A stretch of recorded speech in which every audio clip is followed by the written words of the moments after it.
He's like, hey, do you guys want to be firefighters? I went home that same night.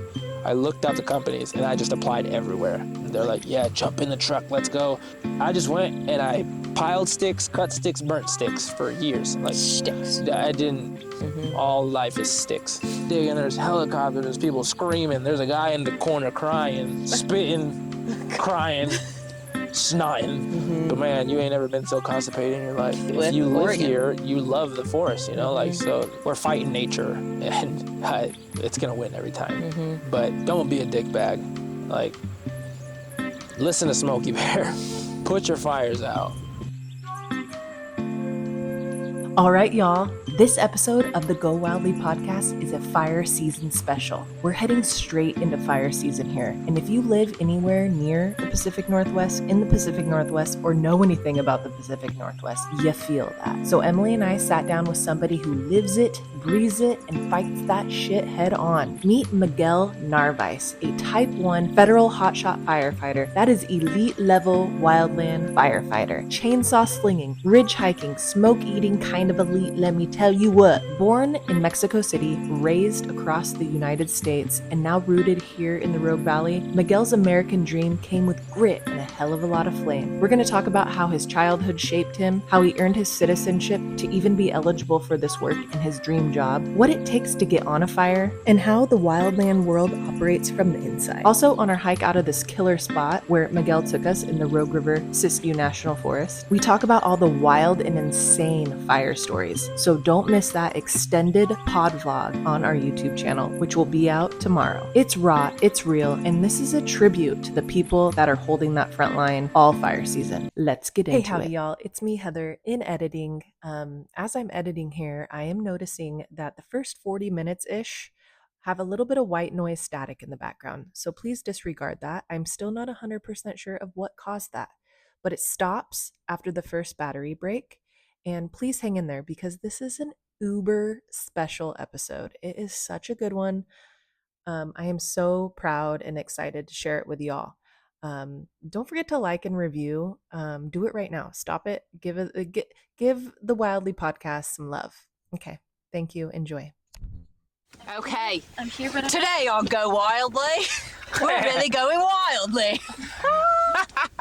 Should I give it a peel out real quick? No.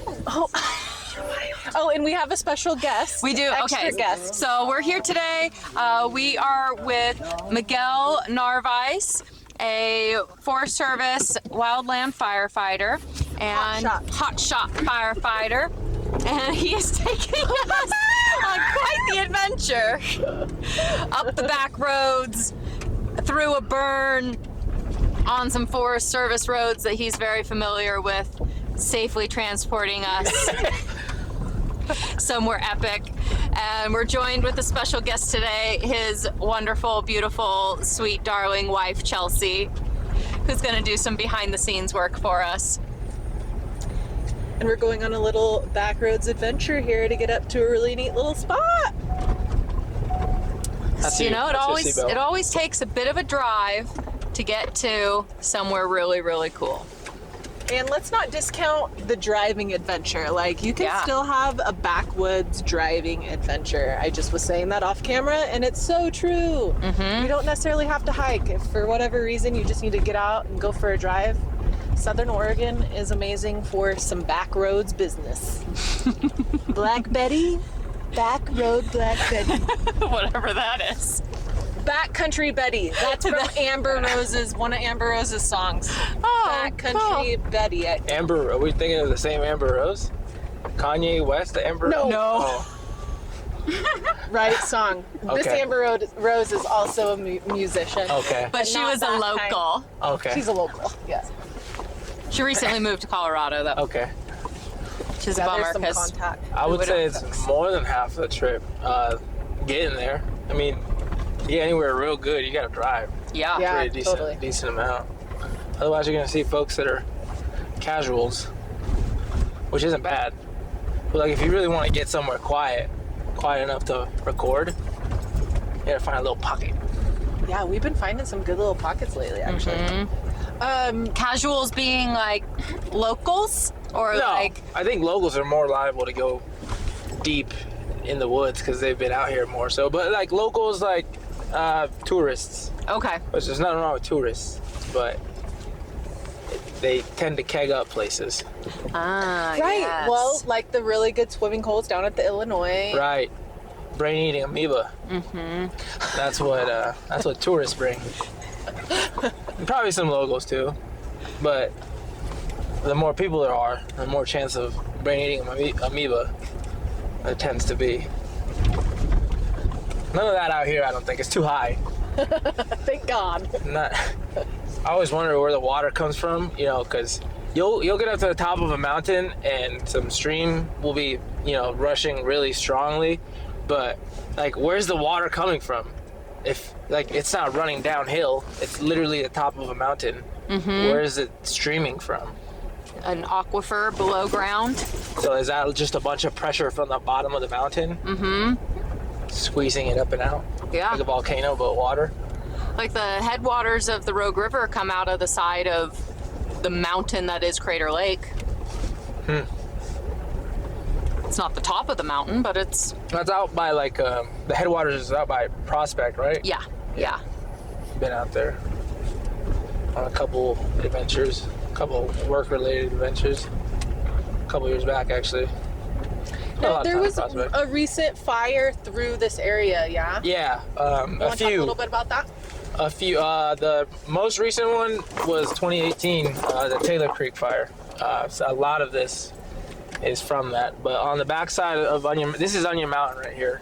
The lookout right here. On the backside of that was another burn. It was the Onion Mountain fire. But Taylor Creek is further on the other side, all the way to Merlin, and that's where we came from today. We drove in from Taylor Creek, cool. And we came around and went up this road and tied into you guys from that direction. And that's mostly the scar in that direction. And then it burned pretty much all the way to the coast, and it tied into another fire called the Klondike. And it was like, that's not an accurate number, but it's probably like 400,000 acres, I think. Wow. Both of them together. And that was one of my first fires here in Oregon. The Klondike was one of your first fires? Here in Oregon. Okay. You did firework outside of Oregon? Yeah, I started in New Mexico. Okay. I did I took my initial classes, like got my feet wet in New Mexico with a casual hire group put on by the Forest Service down there. They have the Gila National Forest is where it was based out of, and a whole bunch of their leadership puts together like this class and trains a bunch of like Silver City locals, you know, like just a bunch of dudes with energies, and they have like odd jobs around the town and just from all walks of life, and they get the opportunity to take classes from Forest Service leadership and become qualified as a fighter type 2, which is like an introductory role in fire. So you need to take like 4 or 5 courses, and once you have those courses, then you do a pack test, which is 45 pounds, and do 3 miles with 45 pounds in 45 minutes. And once you pass that, which it isn't that hard, I mean, if you're doing the job, that's like the bare minimum. And once you pass that, you get a red card, which means that you're qualified to go on incident. And I did that out of this casual hire group out of New Mexico, and I got 3 tours based out of there my first year. And I mean, we could touch more on that, but that's how I first got started. And how long ago was that? That was 2018. 2018. Yeah. Took my classes January 2018. Did you pass the pack test the first time? Yeah, I did. I was sick the night before. I had the flu, and I was worried. I thought I wasn't gonna pass it. I'm like, of course I'd get sick the night before, but it turned out to be a lot easier than said. And once you've done it a bunch, you start to realize like it's so inconsequential. Nobody gives a crap about the pack test. Just pass it. You just have to pass it. Just pass it. It's like 45 minutes, but it's like a tongue-in-cheek joke amongst us, especially the type of crew that I'm on now. Like, pass it in 44:59. Nobody cares if you're running this thing. Like, no. You don't have to do it in 30 minutes. You're passing is passing. Exactly. Like, literally, no. This is the easiest thing you're gonna do all year. This is not. It's just like just something that you do to be able to do the job. and you should be able to do a lot more than that. What happens if somebody doesn't pass it? Then they can't go out on fire. They don't get their red card. They don't get qualified for the year. Do they get to try again, or are they like Yeah, it just depends on their... 86th from fire? It could happen. Like if you're on a hotshot crew and you come on and you're already hired, and then the first thing you do is fail the pack test. Oof, that's tough. I don't know you might get asked to quit the job because, engine folk pass the pack test with no problem. So if you're supposed to be trying to be an integral part of an elite wildland firefighting crew, and you can't pass literally the easiest thing that our job offers, then it says a lot. Yeah. So Get back to the drawing board. yeah, well, you can Find treat a new career. Yeah, pretty much. Nobody says that they're not gonna work with you. You know what I mean? But it depends how seriously you took it. Like if you came in and you're very obviously out of shape, but you tried to get on a hotshot crew. I don't know what to tell you. It says a lot that you wouldn't even prepare for something like this. Like all of us, especially on my crew, take it really seriously, very seriously, and we come in very fit. And if somebody comes in that obviously didn't take it as seriously, it Shows a lot, right? Yeah. it does. Yeah. Yeah, they're not committed to Kick the job. rocks, bro. Yeah. It becomes a danger eventually. Yeah, absolutely a danger to the whole crew. The crew is only as fast as their slowest guy. Yep. So if all of a sudden we have to wait an extra 10 minutes in a situation where we don't have 10 minutes, and Oh, that's life or death. And you don't want to leave anybody behind, but if you... right, and we can't. We're not going to leave anybody behind. Yeah. So, yeah. Oh, we're here. Oh, we got some trash. We got some trash, Emily. Yeah. We filled all our trash bags yesterday, and I didn't restock. So we'll have to return another day to pack up the trash. Will you hold this way? I'll hold this. Aren't bumping the microphone. She said that'll make the quality better.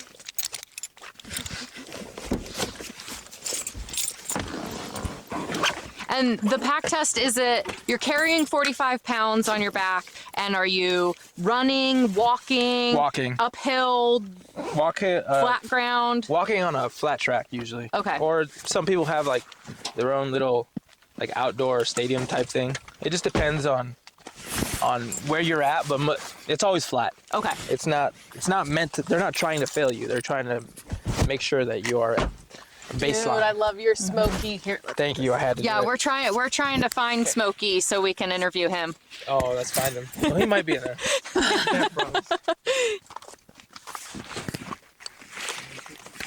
Yeah, I called around actually. I gotta recall they think there's a Smokey the Bear suit in Cave Junction that one of the gals wears. So I'm gonna try to, even if we have to do I can do an FX voiceover for Smokey, and then they can give me the script of what to say, and I could literally type it in so Smokey could have a dude Smokey the Bear voice. I could do that. Chelsea, you gonna take your bike? Okay. That should be fun. Yeah. You like the behind the scenes. You've wanted to know how this all works and what's happening and what we're doing. Feel like you got everything? Yeah. Okay. Are you gonna I might do a hat. Let's see how flimsy your The hat is. hat always seems the safest. Yeah, there we go. Okay. Yeah. It's a good It's the pickup. cutest too. Perfect. Yeah, I know it looks all That's all right. I can't even tell it's there. Good. perfect. Okay, Yeah. sweet. So this is the first part of the adventure. I know how to get there from that side of the creek. But yeah, I don't know if this road leads there, but as long as we follow the creek, So we're not on a designated trail on a map or anything. There's no trailhead. We're back roads, back trail. This trail does not exist on the map. And I have a lot of maps. This is very appropriate. I love that this is this episode. Yeah. Do we just want to, real quick before we leave, do we just want to mic her up?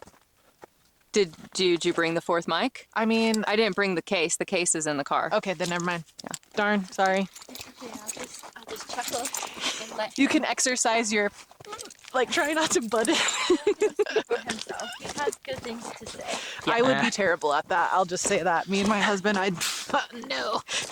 I'd be real bad. But we can have Chelsea do the camera. Yeah. Do you want to hold the camera so that all three of us are Look at we in got the a shots? camera. We got our first camera crew. Look at us. We made it. We're big time. We're both in the shot. And it's not a close-up of our faces. Yeah. You can get both our butts at the same time. Are you comfortable with that? Of course, I'll Okay. just do my best to keep everyone in it. Yeah, perfect. Yeah, and like you can get scenery and like the trail, be artistic and Have your way with that camera. yeah. I trust you fully.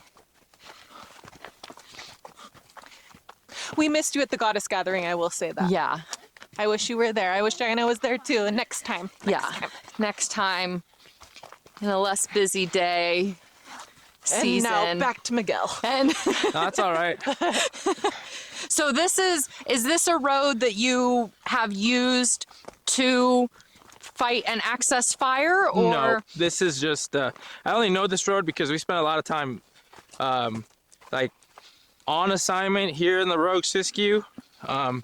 And a lot of that means pretty much just getting a lay of the land and driving around a lot of places and hiking around and really getting used to the land. So in case a fire does pop off in here, we're Familiar. very familiar with all this ground. So this road is actually kind of like famous with the locals. It's not, obviously, it's barely marked on the map, but people that spend a lot of time here know about this. Well, I'm a local and I don't know about Yeah. it. Well, that's awesome. Like that, I'm excited. that makes me happy because Yeah, I've never been up here. Yeah, I haven't really brought anybody out here except for Chels. Thank you. Thank you. Yo, of course.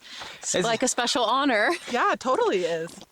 I mean, even within like people in my job, like say other people that I work with that have done the same kind of stuff, like been on assignment out here for 2 weeks and drove around and got used to this forest. Like I know this forest like the back of my hand, but so Wow. do they. And this is the kind of place that they'd be like, hey, let me show you this place on the map. Like just walk down this road and take a look real quick and you'll see. And once we get there, you'll understand what I mean by like locally famous. Like it's obvious that there's traffic there, but it's not like dirty or anything. But you could definitely see human tracks. There's impact. Yeah.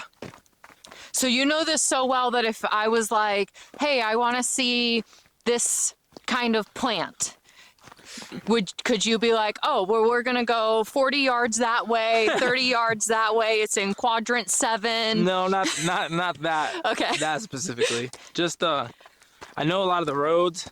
Not even the names or the numbers of the roads. I just have driven them long enough where I could kind of like make my way around points like Onion Mountain, the lookout. The lookouts are really a good point of reference. The highest point, in the local area. So everything's based off of that. Like west of Onion Mountain is Taylor Creek, and east of it is where we're at. And then south is Cave Junction, and all these roads, like once you've driven them enough, you realize there's really not that many roads. And then you have the map to reference them off of. So chipmunk. We call those timber tigers. Timber tigers. Cute. Chelsea, you're also welcome to get ahead of us and film back to us. You can like just hold it up and film backwards, which is kind of a fun angle too. And the screen flips around, so if you're going the other way, you can, yeah.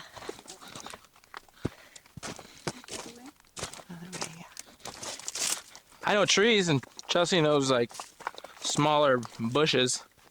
I ask her stuff about like flowers and small brush. I know that's kind of dangerous. I Walk backwards? tripped Yeah. backwards. Yeah, just walk very carefully. I'll show you how I do it.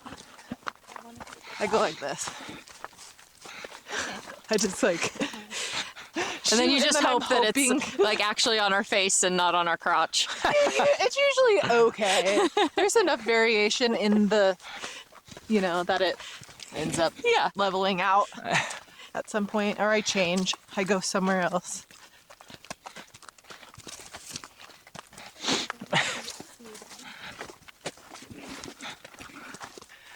We got a Christmas tree out of here once. Oh, Came cool. out here. Me and her came a couple years ago. Probably see the stump somewhere in here. Have you driven down this little road? No, I didn't even know this road was here for a long time. So there's a parking lot over there that I stop every single time at, and you come down to the creek and you cross in here. Actually, there's a couple logs across the way, and that's usually the way I get here. And I just climb up from the bottom of that creek, hit this road, and end up at the waterfall. But you know, as soon as you come up here, you're like, oh, I'm wondering where this road comes from. Yeah. And today was the first day that we're like, all right, let's go check it out. Let's go see if we cool. can. And where we parked right now is that turnout that we found today. Cool. That's awesome. This is the kind of adventure-y type of exploration that I grew up doing. So That's it kinda awesome. hits that like nostalgia, like just bushwhack it until you hit that road that's supposed to be there. Well, as a mountain biker, I mean, this is exactly the this kind would of be road cool. you live for, right? Like, Yeah, this would be a fun road to just grind and explore on for sure. yeah. And it goes up. It keeps going that way, and I think it goes around somewhere. This is obviously a dirt bike trail, and they were out here like 30 minutes ago when we were here, 40 minutes that's ago. why it's so fresh. Yeah, they're real fresh.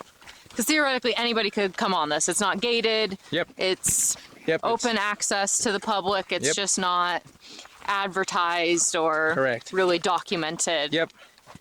And I wouldn't say there's a ton of these type roads that are like this and they're undocumented. Like a lot of the roads out here have been around for like 100 years when they were mining, logging, everything heavily, and they're left over. Little hill climb. Yeah. Shit. Nice and steep. That's the only hard part. Yeah. Just don't crash. Fuck, I'm always crashing. Just move. Just like on a riding a horse. You just find your footing and go. Like a pony. Get your hobby horse.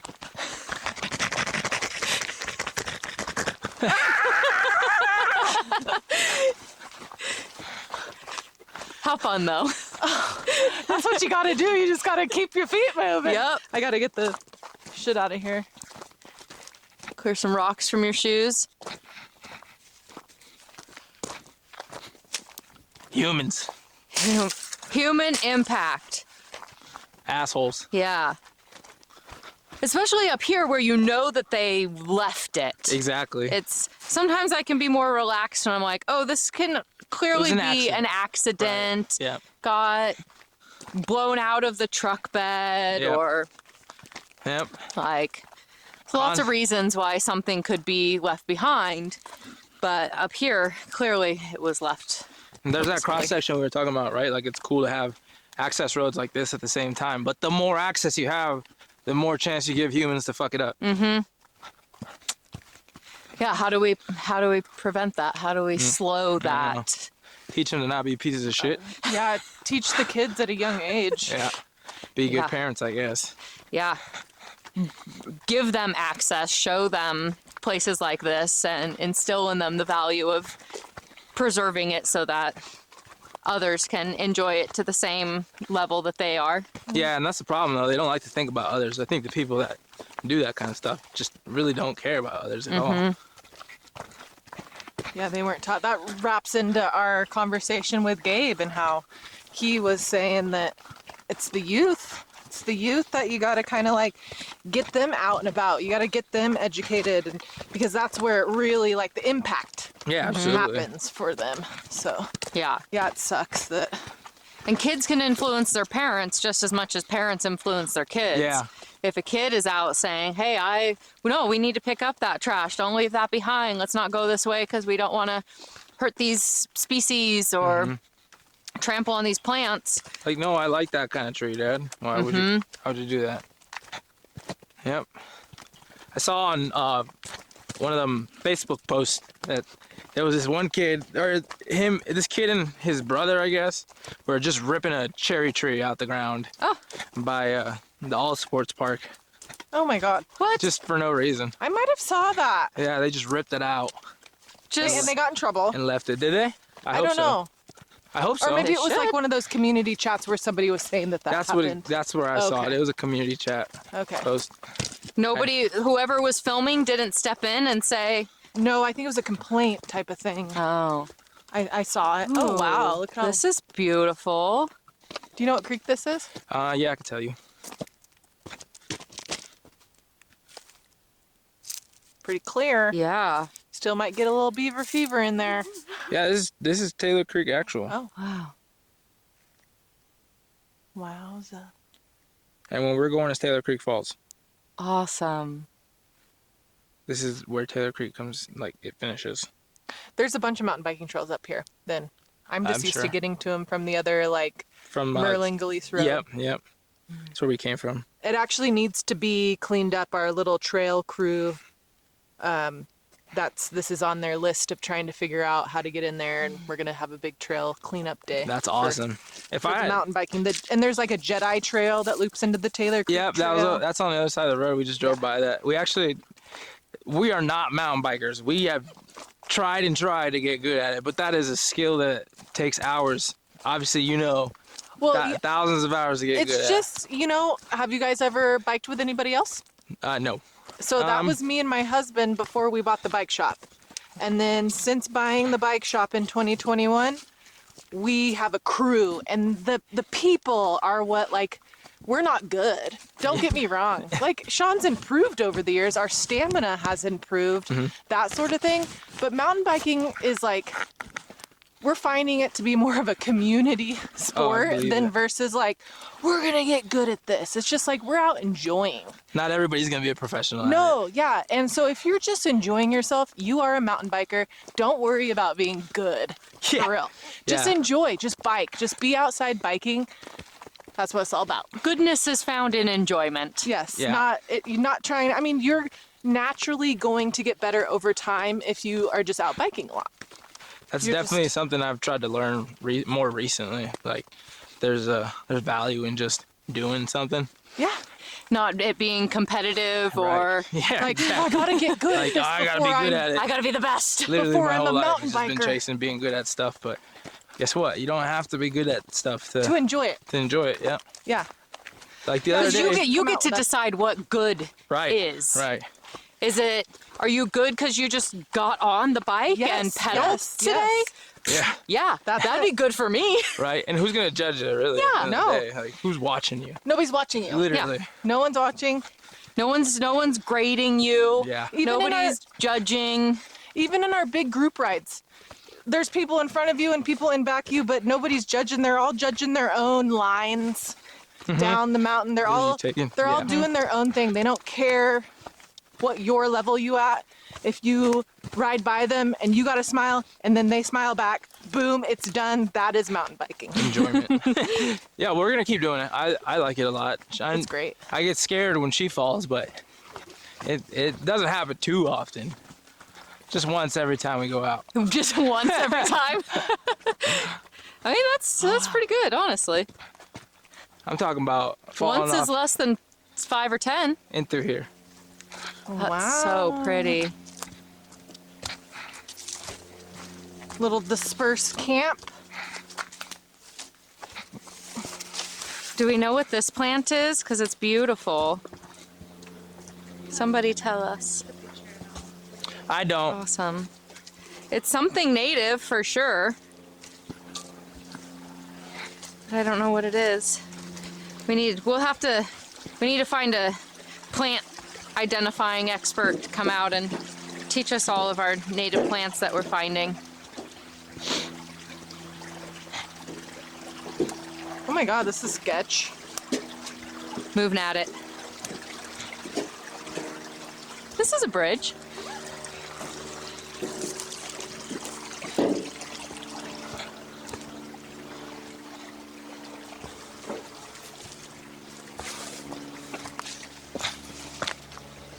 Oh my God. You want me to? Okay.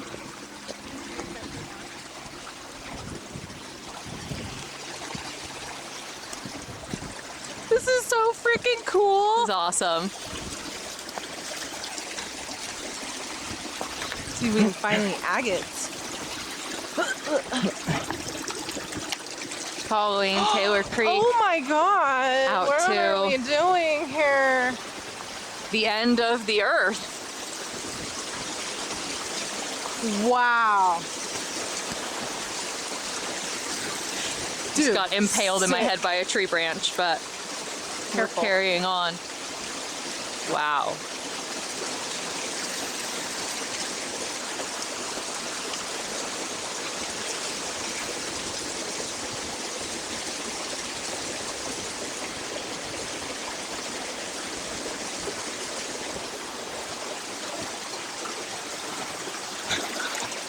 There's a spot down there if you guys want to film next to. Is there a the good abyss. spot to set up? I don't know if you could probably come across and take a look. I don't know if there's enough room. I don't know if it's too loud. Emma, and then I'll stay here until you give me the go ahead. Sure.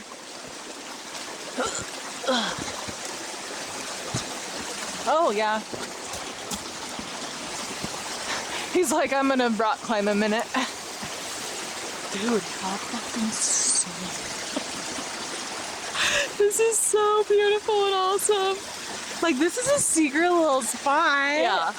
I mean, like, this is publicly accessible, but the public dope. ain't coming here. And I gotta figure out how to get here for the way back. we're not gonna tell people to That's what start I'm saying. coming here. No, but I'm gonna bring Sean here. But I want to come back here. Yeah.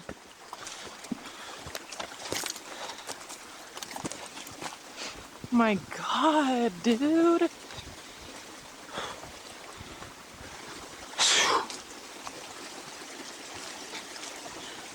Wow. I feel like we're only a few recordings in and we're like already accessing the coolest shit. Oh my God, this is like a fucking cliff. Oh yeah. I don't know how to narrate how beautiful this is and how epic leads this to is. This is just something you have to hike see. down there. I don't know about believe. how far down there, but You're making my stomach hurt. This water, Taylor Creek, My just stomach spills off the side of the mountain. oh yeah.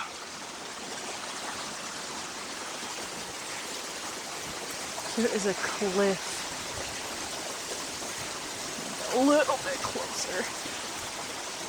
Wow. This is Wow, so I didn't special. know this existed. If you're down at the bottom, is there a really cool waterfall? I haven't been down there actually. Just I've always wondered. I gotta get away from it. But It's like making me getting so- access to it, that's the question. Where? Yeah. Where does one go? Huh.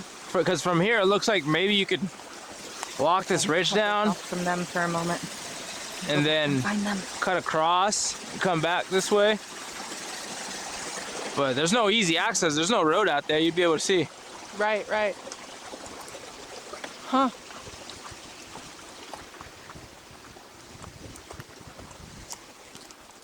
Don't come out here at night fucking around. Nope. That's very unsafe. Wow.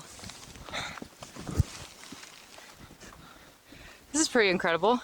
Yep. I'm glad you guys like it. Way to go. When you get to come up here and explore for work, how much leisure time do you get to give yourself? Depends who's asking. Yeah. Like it's none of it is leisure time really. You can just call it scouting. I don't know. But it's all leisure time to me. Anytime I'm doing the job. That's why I love it. It's just man, my job for 12 hours is driving out here, looking at the map, trying to find the highest peaks, finding roads, finding access to the deepest, darkest holes, because ultimately it could help us fight a fire someday. So it's all part of the job. And man, like what? That's just fun to me. That's so cool. Yeah. That you're working, but you're having fun. Just exploring. Yeah. There was one summer where we came out here and again, doing the same thing. We were just driving around, making sure that we were listening to the radio in case an IA popped off an initial attack, like a lightning strike or escape campfire, or somebody's lighting fireworks randomly somewhere and somewhere dry, and paying attention to that, but at the same time, you know, getting eyes on everything. And on the map, sometimes there's mines that are marked, and so we would try to look for these mines. Like gold mining mines, gold mines. It just says mines. And obviously you guys I know. saw one back there. A claim. Yeah, and they're all over. I mean, you guys are aware of the history of this place, like gold mining. Those are everywhere. I mean, a lot of us carry gold pans just for fun. We're not gonna get rich. But it's fun to kind of sift and find. Yeah. Yeah, it's a whole nother rush. I mean, most of the time it's just fool's gold, but most of the time. But, you know, that keeps you going because there's something shiny in there. So there's always a chance maybe it's not fool's gold. And one time we went into a hole and we pulled black dirt out of there, shiny black dirt. I still have bags full of it, and I spent hours just washing it down. But every time you found something real shiny, it would just crumble away. And that's how you know it's fool's gold. Obviously, gold doesn't crumble. Yeah. But I mean, still, that's enough to keep you wanting to find Shall we more set mines. up right here? Yeah, wherever you guys want. Right here. There's over there. I mean, this is prettier though. This has got to be the prettiest place. I want to, but I'm a little scared. So can we go like? Yes. Okay, thanks. You just let me know what you need. Cool. I'm a little height sensitive. We It didn't starts bring to get chairs to me either. after a while, and I'm like, ugh. Yeah. Here, I'm gonna give this to you. Well, we have the chairs. We bring the chairs. Oh, perfect. Well, I could sit on a rock too, though. I don't mind rocks. Okay. So, yeah, we could set up around it. It's fine. You can rock, we can chair, and Perfect. Chelsea can have a chair. Perfect. I'll give Queen Chelsea a chair.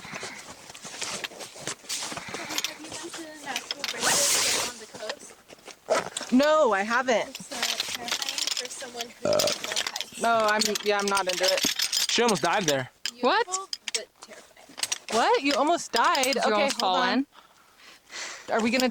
Yeah, I you can- tell the story since you're mic'd. Yes. It'll be in your perspective. Yeah. We were coming down this like knife ridge, and off of either side there's like a 200-foot drop all the way down, at least 200-foot drop all the way down to the beach and rocks. And on the way down, we noticed that there was like this branch hanging off this tree. It looked like it was in the ground, but it was just a dead tree that was hanging in another. So it was completely loose. And I noticed it on the way down. Like I just took a note of it. And on the way up, as she was climbing her way out of the hole from the bottom of the ridge, she held on to that stick thinking that it was a tree in the ground. And she just about fell off the side of the cliff. Like she was literally 4 feet off the side of the cliff. Oh my God, And Chelsea. I just watched her like hold on to something that wasn't even in the ground and scream and just about fall off. And I still have nightmares about that day. Yeah, I bet. God, yeah. Seeing your wife's life flash before your eyes Yeah. She brings it up sometimes to make me feel guilty. to remind you that you didn't warn her that it was a Yes. loose branch. Yeah. Now you have extra communicatives out in nature. Yep. The fear of losing her off the side of a cliff. Oh my God. It's always very How real. tragic. Weird And shit I happens. still take her mountain biking for some reason. That's good. I don't know why. Because you've learned your lesson that now you warn her, give her enough Yeah, beta, as they say. watch her at all times. Yeah. Oh my God. Actually, this is quite nice. Yeah. Hell Wish yeah. it was sunny. Yeah. That's all we're missing. But then we get hot and True. it's for videography, photography, being overcast is actually kind of better. Perfect. Yeah. A little less blown out with the sun. Yeah. Not too backlit or frontlit. Did you get into my phone? I just pushed the camera button. Okay, sick. Yeah. That's Don't need a password just for the camera.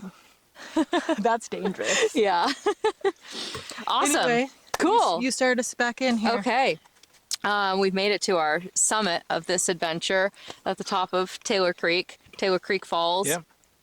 So let's dive into who are you, Miguel? Where did you come from? Why are we here today? My name is Miguel. I was born in Mexico. My parents were both teachers. My dad's a professor, college professor, and my mom is a preschool teacher now. But she was a high school teacher, and he was in school going for his PhD.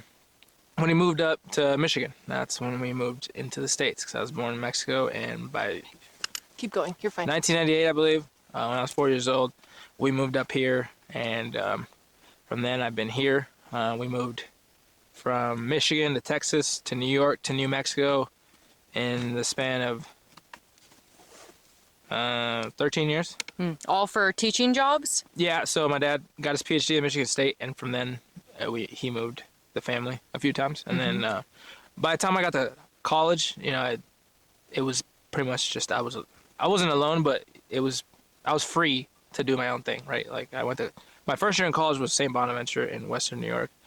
I didn't do so well with that, so I ended up just transferring because there was no way that I could have stayed over there. I didn't have the money, I didn't have the job to stay there by myself. So I ended up moving to New Mexico with him to his new job. I was like 17 years old, 18, something like that. And that was the last time I moved with the family.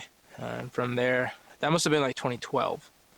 And I went to college. I ended up finishing college there and spending a couple years after college there. And then after that, I moved to Oregon, and I've been here since. What brought you to Oregon? The job. Okay. So, yeah, and that's pretty much the segue into what I do.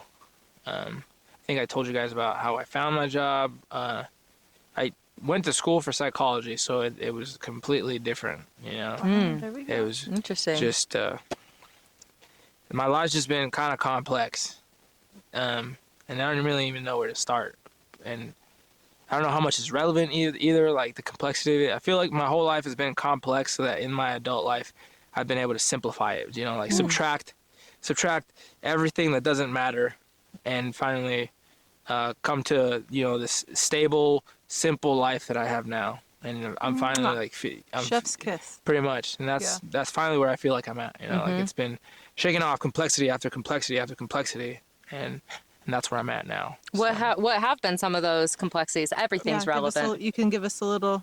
So the most important complexity of my life is my country of birth, being a Mexican. And I mean, I'm proud of that, but being a first generation Mexican in America these days isn't as easy as I don't know, just anything else.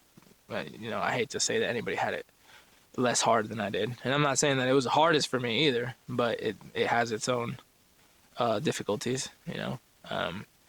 Being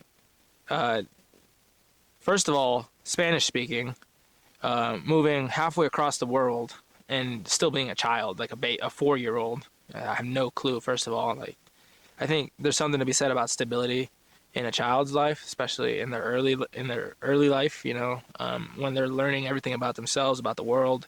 And I think it's conducive for them to have something stable to look at, these are the truths of life. And this is what my parents are teaching me. And from then on, they can grow into their own human being.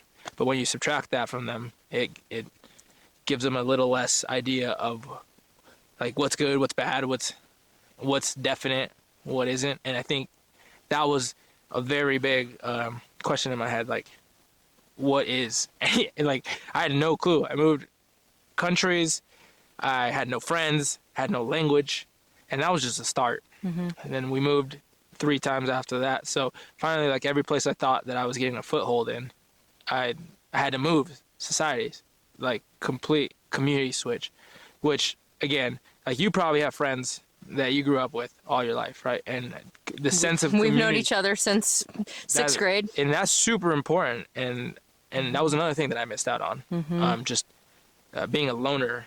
The new kid. The new kid, constantly the new kid, and even to a deeper degree, being a new kid from another country. And did other students think you were an exchange student? Yeah, they thought I was everything. Luckily, when I went to Michigan, it was a college town, so there was a big international student community. Cool.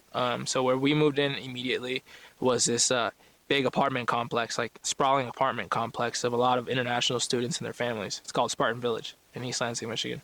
And it's pretty big. I couldn't even tell you how big it was, but a lot of apartments and a lot of families, and most of us were international students, from all over the place, all over the place. So that was a really welcome place to be. It was actually to this day, Michigan is probably my second favorite place to have ever lived in. And After here? After here. I mean, there's nothing that compares to here, but like I've always, throughout my life, I'm just like, oh, I'd like to go back to Michigan and check it out one day, because I had a really good experience there. Really pleasant. I met a lot of pleasant people that were like me, and like we saw eye to eye. And so within this American community, there's a small international students community that was pretty tight knit, and amongst that community there was a smaller community of Latinos, and we would get together and we'd have parties, and so that was my first community.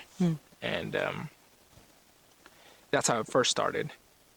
Did you have siblings that you were able to like ground with and have as friends? And so that was probably like my saving grace. I have a brother and a sister, and we're still tight to this day. Me and my brother are like best friends. You know? Did they live here? Yeah, my brother just recently moved to Portland. Oh, cool. Just very recently, like 3 years ago. He graduated college.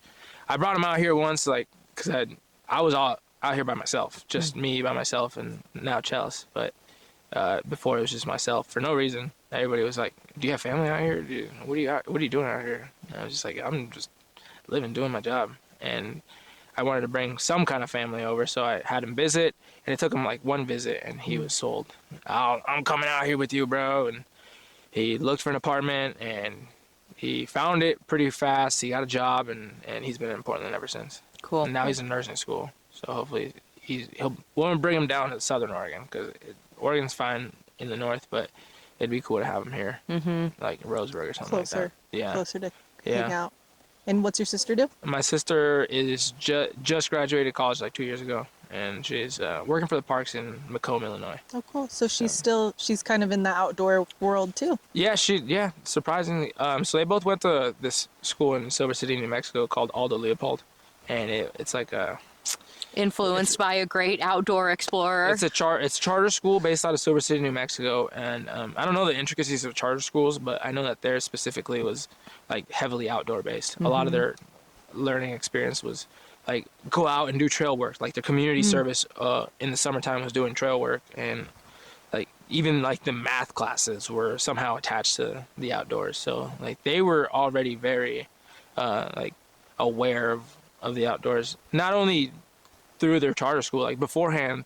Like I was saying, like this community of Latinos would get together, have barbecues, we'd go camping, we'd go to the lakes in Michigan, Oh shit, hold up, the camera battery died. So while we get that swapped over, let's do a little mandatory wilderness PSA / intermission / hey, while we got you here. So let's talk about fire. Not the sexy candlelit kind. The kind that burned down whole forests and entire towns. The Pacific Northwest is entering fire season, y'all. And if you know somebody who camps, hikes, road trips, or even lives near a pine cone, you've got a role to play. Rule number 1, before you roll out of that campsite, yours, your buddies, or a rando that clearly ghosted their campsite at dawn, do the old pit patrol. Is that fire pit still warm? Is it smoking like your uncle's 90s pickup on a cold start? Don't trust that it's out, please check. Rule number 2, putting out the fire isn't just chucking water on it and waving goodbye.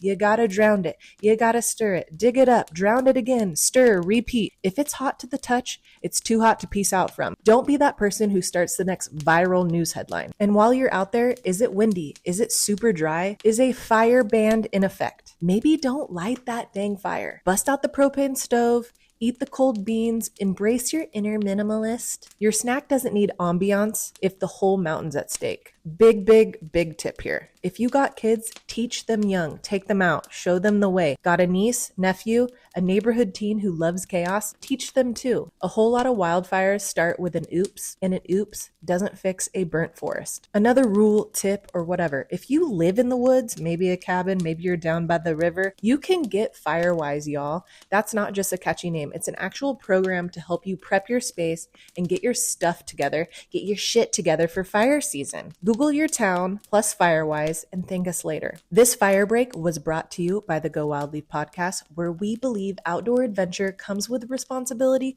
and the occasional dead battery. We'll be back in a flash just as soon as we swap out this battery. And remember, y'all, stay wild, but not wildfire starting wild. Okay, back to it. Tell it now. On the way up, we saw a wild butt. A butt in the wild. Yeah, A a butt in the wild. I wasn't even sure what I was seeing at first. You're like, We what? were Oh just my God. driving. Apparently, my truck is a lot quieter than I realized. It's a full moon. Yeah, because this couple had no clue we were coming. Let me tell you. The one up shit. here. The one that were shooting guns. I didn't see them. Oh no, because you guys came from the other direction. Were they in a Ford, like a Yeah. SUV type? They had a pickup. Because you guys came from that side. Came Okay, from that no, way. there was another young couple shooting guns over here. They didn't have a quad on the back? No. On a trailer? Okay. No. Because the same couple might have gone that way too. They had a quad on the back, but they left a little I don't bit think before. so. Anyways, we came around and I saw a full moon for multiple seconds, and I wasn't even sure what it was at first until she stood up and she started laughing. And we drove around. I was like, I didn't see anything. Her man's laughing like, oh, I love it. Ha ha ha ha ha. They were boning. Yeah, probably. Well, I don't know. She was peeing. Oh, okay. They're probably boning right now. But at that point, she was just peeing. But there was so many better places to pee, so I don't feel bad. So many better places to bone. Well, not, yeah, I mean, it's too. great out here, but like Right. kind of off the road. Maybe? Yeah. Off the road. No, Right they were. here. They were at Yeah. a similar place like this, like wide open. There was no trees, no canopy, nothing. It was just rock and view, and the road is right here.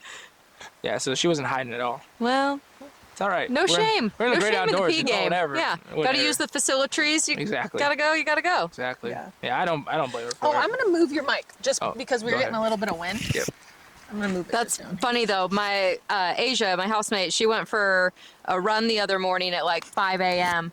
and she said she was coming back home. She was almost to our driveway and she could see somebody like at the end of our driveway, and she started to feel a little uncomfortable approaching. At your driveway? Like, yeah, at our driveway, and I think that. she like got a little closer, and then she realized this person has no pants on.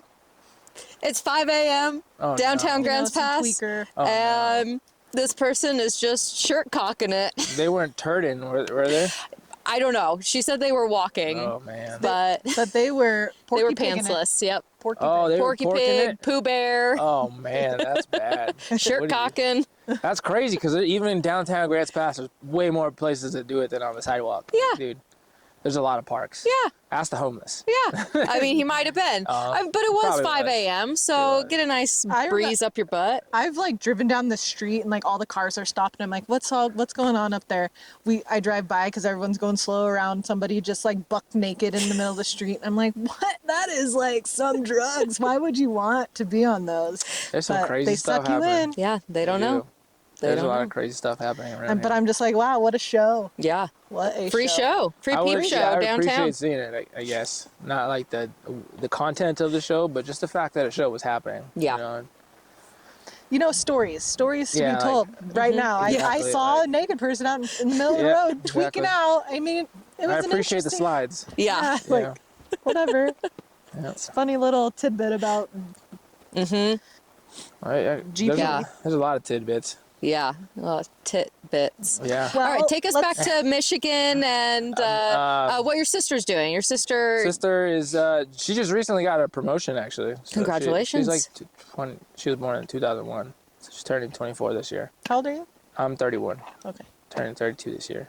And she straight out of college, she wasn't making a ton of money. She wasn't super happy with where she was at. I'm always so weirded out about my orange eye.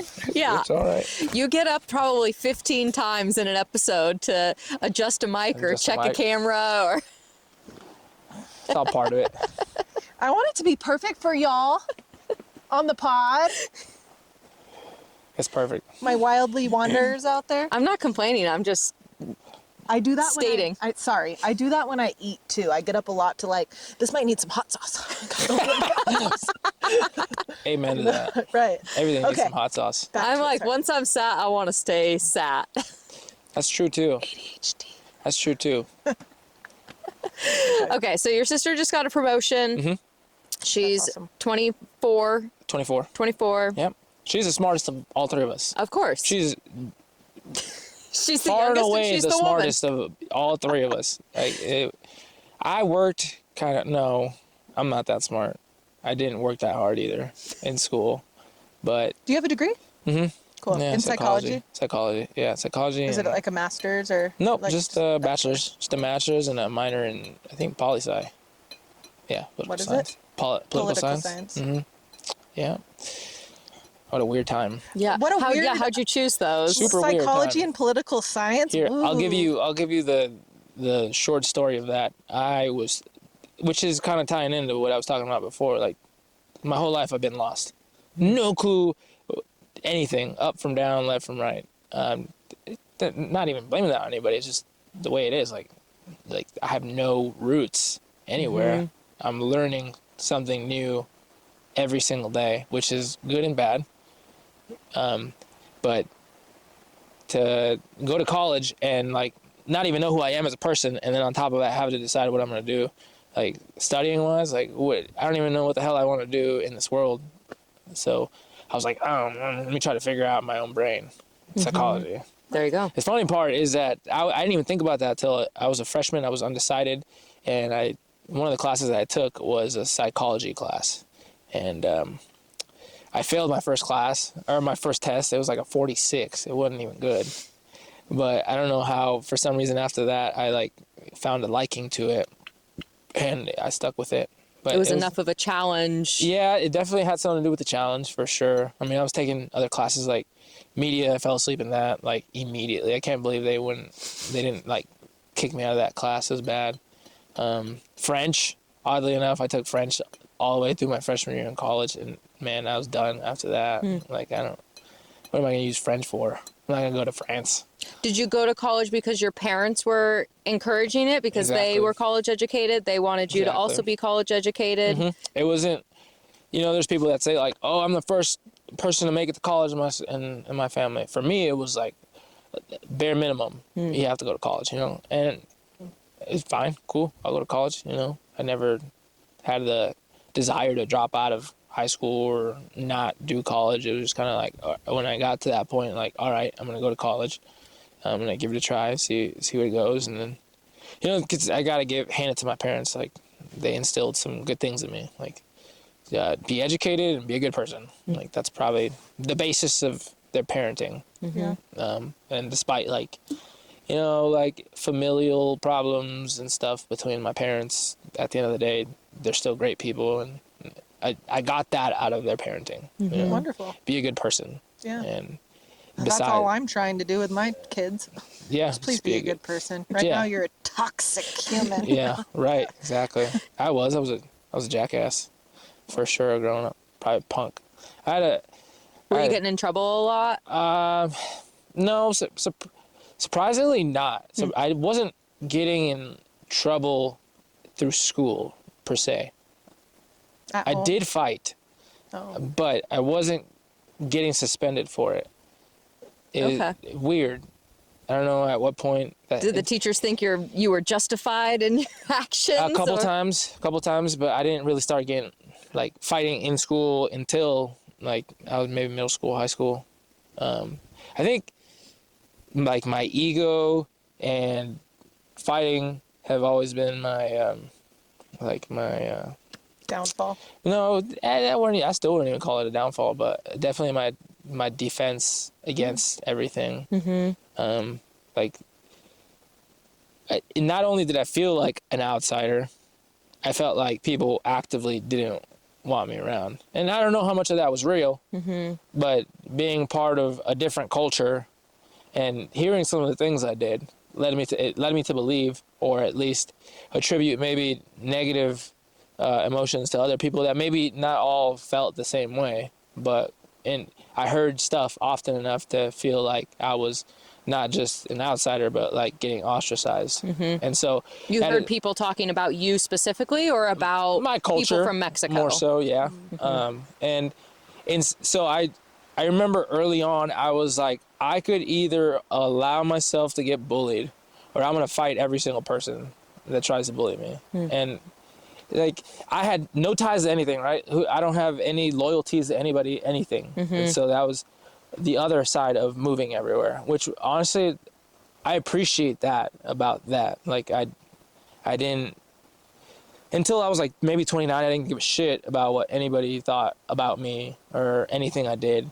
And to a certain degree, like, that's good, I guess. Like, it helps you get really solid as a human being, but also it makes you a very not a very social person. Like, it doesn't really endear you to a lot of people, which I really already didn't have friends. So what was the consequence really of me being standoffish at all times? There was no consequence. If anything, it was just my defense mechanism. And I'd rather have a defense mechanism than allow a bunch of people to attack me. And I don't know, at a certain point I was just like, I'd rather assume that everybody is my enemy than allow more people in. Because there was a point where I, as a kid, like I remember being a kid, you know, I wanted friends. Like, you'd go out and you'd have friends, but most people have friends all throughout their life growing up. And I constantly was just the new guy. So it's like already hard for a new guy. And then having that defense up. And then having the defense like, up. So you're talking about me. I'm here. Exactly. So you're like, it really fast, it turned into okay, I'm not even going to try, and I'm just going to be standoffish all the time.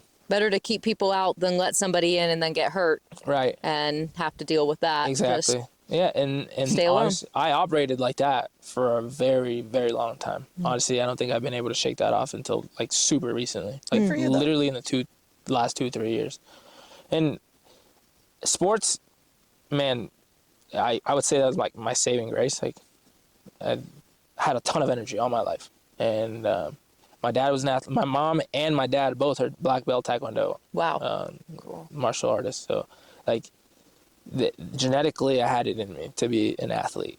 And that was the one constant. Besides going outside, literally being outside all the time. Like, I was probably, a lot of people say, like, the past generation was outside all the time. Like, I was born in 93. I was that generation where the Xbox One was barely coming out. You know, PS2 was coming out. Like, I didn't have the Sega. I didn't have the Nintendo or anything like that. I was outside. I remember, like, my first, like, what I think back on as, like, my first experience outdoor where I felt peace was, like, in between two apartment buildings, and you go out into this field like an acre or two, and you just keep walking, and it's just this huge field. And my mom had told me not to go back there. They didn't even mow the lawn back there because there was just so much lawn, and the grass got big, probably full of ticks now that I think about it. But there was some trees out there. I just remember them being like big decadent conifers that grew all the way to the ground, and it was just grass to branches to a tree, and it was like a little clubhouse. And I would just sit in there and just, like, do nothing. Just sit in there and, like, grab a stick and pretend I was like sword fighting something, you know. Like, that was the first moment of peace I had, and I remember just thinking about that all the time. Just, you were like 4 or 5 years old? I was like between 4 and 8 years old. That's what I was doing, just going outside. There's a playground, you know. I'd play basketball too, but pretty much that chunk of my life in Michigan was just literally wandering everywhere. My mom had 3 kids, you know, and 2 of them were babies, and I had enough freedom to where I could just be outside for a few hours and, you know, walk probably farther than she wanted me to, and find little clubhouses, I would call them, in between the trees, underneath them, some staircases that had overgrown bushes all the way around so nobody could see me. It was dark, probably full of rats, but whatever. I didn't care about that back then. But I would always find these little nooks underneath things that were just quiet and dark and in between the trees and bushes. And so there was that. And then sports. So that was always a part of me. And in martial arts or just other sports? I never got into martial arts. They tried to put me into Taekwondo, but that was boring. It ended up boring me. The first sport I did was swimming. First ever sport that I actually, like, not because I loved it. I actually disliked swimming quite a bit, but it was the sport that my parents kept taking me to, like, every day. Like, go practice. And so that was the first sport that I got decent at. I was a swimmer. And being part of a team environment in these places, did that were you able to still make some sort of friendships within your team? That was like my Sports. only connection, really. Okay. My sports connections. I would make friends. That's probably the only friends I made, actually, off of sports teams. So that became extra, Yeah. like Yes. deep to your, like. Very much so. That was your crew. That was your familiarity, safety, and loyalty to those people. And that's where I found, that was the only place I could find that, because it wasn't in school. It wasn't like anywhere else, just like meeting people. It was just during sports. Were they school sports or were they like For the most part, they were school sports. Okay. Every once in a while, I'd play some intramurals. But yeah. So you were still going to school with these folks, but you really only like associated with them at practice, at games. Pretty much. And eventually, you know, sometimes it would blossom into like friendship, like little friendships here and there. I could probably name on two hands the friends that I had growing up. But at this point, like, it's whatever to me. I'm 31, I'm a grown man, I don't really care about all that stuff. Like, But you have deep connections and friends now. Yeah, my friends, if you guys are watching, love you guys, but I mean, I don't spend a lot of time outside of the home. I just work and I go home, work and I go home. So there's not really a lot of time afforded to other folks. Like, and people know that about me. Like, it's not news. Like I was saying, like, nowadays I try to simplify my life. Everything was complex for so long, and it was just like this. You needed to get it pressure just in my body. There's so much pressure for a long time. And when you strip that away, sometimes it's like you can start fucking fresh and over and build back up. You can just, what feels good now, you can really dictate what you're fucking doing. What feels mountain biking aligned, and who you are, because all these other things were brought into your life because of other people and other people's expectations or guidance or instruction, and you've gotten to a point now where your life is your life. I would say you do what you enjoy doing, and you've been able to identify through all of these tests and complexities what life means to you. Yeah, that's your 30s. Same, bro. I used to not want to be 30, and now that I'm 30, I realize this is like gonna be a great decade. Yeah, it's prime. I feel strong and I'm smarter than I've ever been, so it's gonna be sick. And you know yourself better than you ever have, probably. Exactly. No, and you're definitely simplified now. Simplified and not overstretched. And I have quite a bit of time doing what I do. Cool. So yeah, let's segue into it. Yeah, it's like, well, like you said, it's me finding something that I did for myself, and somehow it was a perfect storm of things, like right timing, right place, right time. Found the job, and I never looked back after that. And I mean, I could really get in depth into those moments, but like, do it. Yeah, when you came over from New Mexico doing your training program over there, we talked about that on our walk, so you'll have to get a little bit more insight on that on our YouTube channel. But you did your initial traiking down there, and then you got the job up here. Who did you start working for up here? The company out of Merlin. Grayback? Yeah. First burp, not me. Yeah. Merlin, Grayback Forestry. What do you think about Grayback? Thank you for the opportunity to work for them. It's a good place to start. Yeah, that's probably a good starting zone. Yeah, and it teaches you a lot.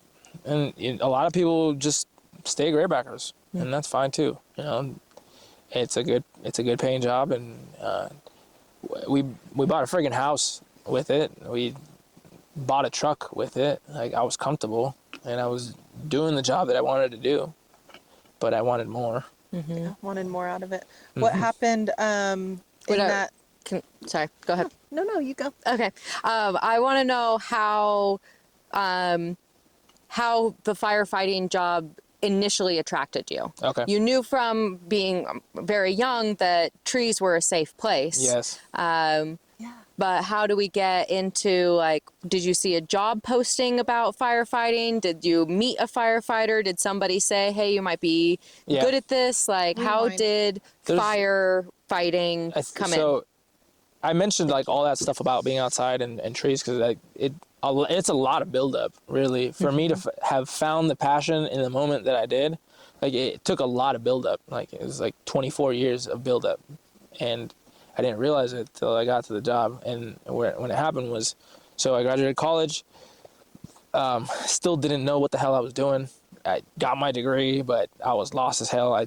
My first job out of college, like, I thought it was something huge, but I was working for this, like, political campaign out of New Mexico, and it was, on paper, it was like a breaking point for me. It was awesome. Like, dude, this is gonna look great on the resume. Like 2 months in, I was like, holy shit, this is not what I want to do. And I was like having panic attacks. Like, I have to talk to people, and I have to be a politician and like be nice to people and pretend that I like people. Like, I can't pretend. It's not for me. No, this is absolutely. Been avoiding people my whole life. Yeah, this is absolutely. And it was weird because I did some public speaking and I got the job because I was part of like student government. For some reason, my dad told me to get into student government. And so I got in student government. Eventually I got fired from it because I went to a concert instead of going to the meeting. Amazing. They kicked me out. But at the same time, I was like, I had gotten this, what's it called? This like job, but not a job. Like an internship? An internship with one of the senators on New Mexico. So it was like, oh, I have this serious internship, but you guys want to kick me out? Blah, whatever. Like, little complex little moment there. But they kicked me out of student government. But thanks to that internship, I got a job in politics, and that segued into the 2 months where I was like, dude, this is crazy. I was drinking. Like, I was celebrating graduating college. I didn't know what the hell I was doing. I developed a drink. No, I already had a drinking problem. I really took it to another level, and had a couple of little mistakes there, and it really shook my world up. And then coming off from that, like some law troubles, and definitely to go from being a kid that you go to that is by all accounts a good kid. Like, I go to school, you know, I don't really do anything besides, you know, every once in a while I would fight somebody, but yeah, I'd try to get good grades, do school, do sports, have decent amount like, people think that I'm a decent person, and then all of a sudden I'm faced with oh shit, like, I could be a piece of shit. Like, I might be a piece of shit right now. Like, the consequences of this could be real. Just too much alcohol? Yeah, too much alcohol. I'm making bad decisions, and there was no way around it. There was no way around it. It was just like me looking at a wall being like, dude, I have, these are consequences, and they're real. I think up to then I really hadn't realized that consequences could be real. I had just kind of lived through life, and I don't know, for one way or another, I didn't really feel any consequence, you know, like, I would just, I don't know, not caring about anything or anybody really made there's the edge. Right, exactly. There's an edge. Yeah, and I did. There it is. I got close to it. Like, Fuck, I don't know. If anything, I'm fucking falling off the edge right now, you know? Like, that's where I was at. Like, dude, I don't even know if you could rewind here. And I was faced with a time where I was forced to look at myself. Like, absolutely forced to look at myself. And I realized, like, okay, the damage has been done, the mistakes have been made, something needs to be changed. Like, and I got out, and the first thing I did was, you know, look for a job, and it was like super humble. I went to a restaurant, and I worked there for a few months, and I was just a server, and I found out real fast that was not the job for me. Again, interacting with people. Talk to people. Yeah, and be nice. Exactly. And even when they're assholes. About the second time that I almost got in a fight, I was like, I need to not do this. This is not leading me down a path that I was supposed to be on. Like, I need to find another job. So I was doing community service, and I was digging a ditch behind a community center, and a very long ditch. And in my own brain, it's a pretty important ditch. Like, I just sweated all my problems away into digging this, like, I don't remember how long it was, but it's pretty long, and it was like 3 feet deep in the New Mexico dirt. And I'm just like pickaxing my way into the dirt. And that might be some good therapy. Just it was like, what the fuck it was. did I do? Think about exactly. Gotta dig my way out of it. And that same summer, I was I worked at this lady's house. My job was just dig a fence around this bamboo, because bamboo grows sideways, right? Mm-hmm. So unless you dig into the ground all the way to where the bamboo is growing out of, and then you build or you dig something in there to keep it from growing sideways, then it's gonna keep expanding sideways. So I had to dig into the New Mexico ground like 5 feet all the way around this huge bush, an integral part of my brain, you know. So I was digging around the bush, and I did this ditch, and I had just finished the ditch, and the community service organizer from the inside comes outside, and he's like, "Oh, nice ditch. I have a guy that does tree trimming.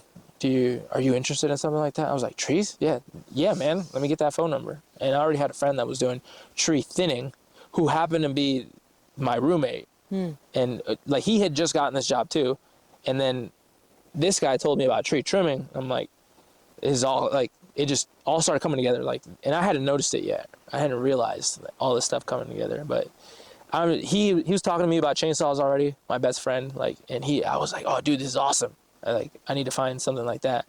And then this just naturally, organically popped up out of nowhere. Like, here's this job. Call this guy. I called him, and he's like, "Yeah, I lived in Silver City.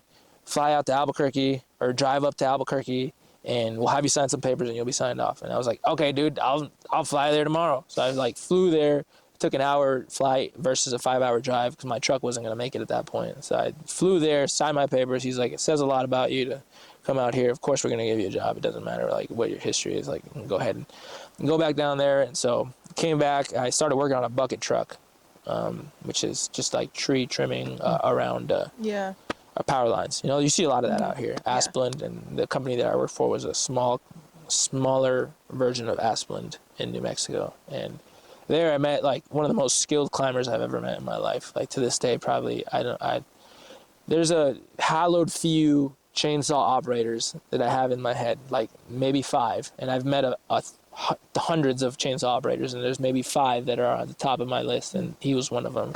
And I just chipped a lot of his trees that he was cutting, and for months I was doing that, and I just realized that, man, this is actually kind of fulfilling. Even though I was just chipping, it was not special. I'm just chipping trees that are near power lines, and he's cutting them, and I'm just throwing them into a chipper, hours on end, 12 hours, he was talking so much shit to me. He wasn't necessarily a good person. Like, he was kind of toxic, but he had a lot to learn from. So I took the lessons, and I'm 22 at this time, so I'm like taking all the lessons, whatever. Like, you can mentally abuse me at this point, but I realized, like, I want to be outside. Good thing you got that psychology degree. You're like, toxic, motherfucker. Yeah, no. I'll take what's the good and leave the rest. Literally, that's, my degree has been important to me, but not, like, quantifiable besides in my own head. Right. Like, oh, I can categorize different people in certain ways, you know, like, you're just doing it for a reason. Or at least I identify their motivations. And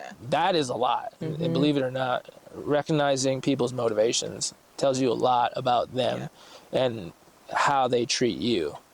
And a lot of that has helped me in this life, like understanding who people are and how they treat me based on who they are. And it helps me minimize my my relationship with those people, you know. I don't need to stick my neck out for people that are obviously trying to piss me off. And you don't need to start a fight with them to... Yeah, I can bury the hatchet now, or I can just not give a damn about these people. But so trees.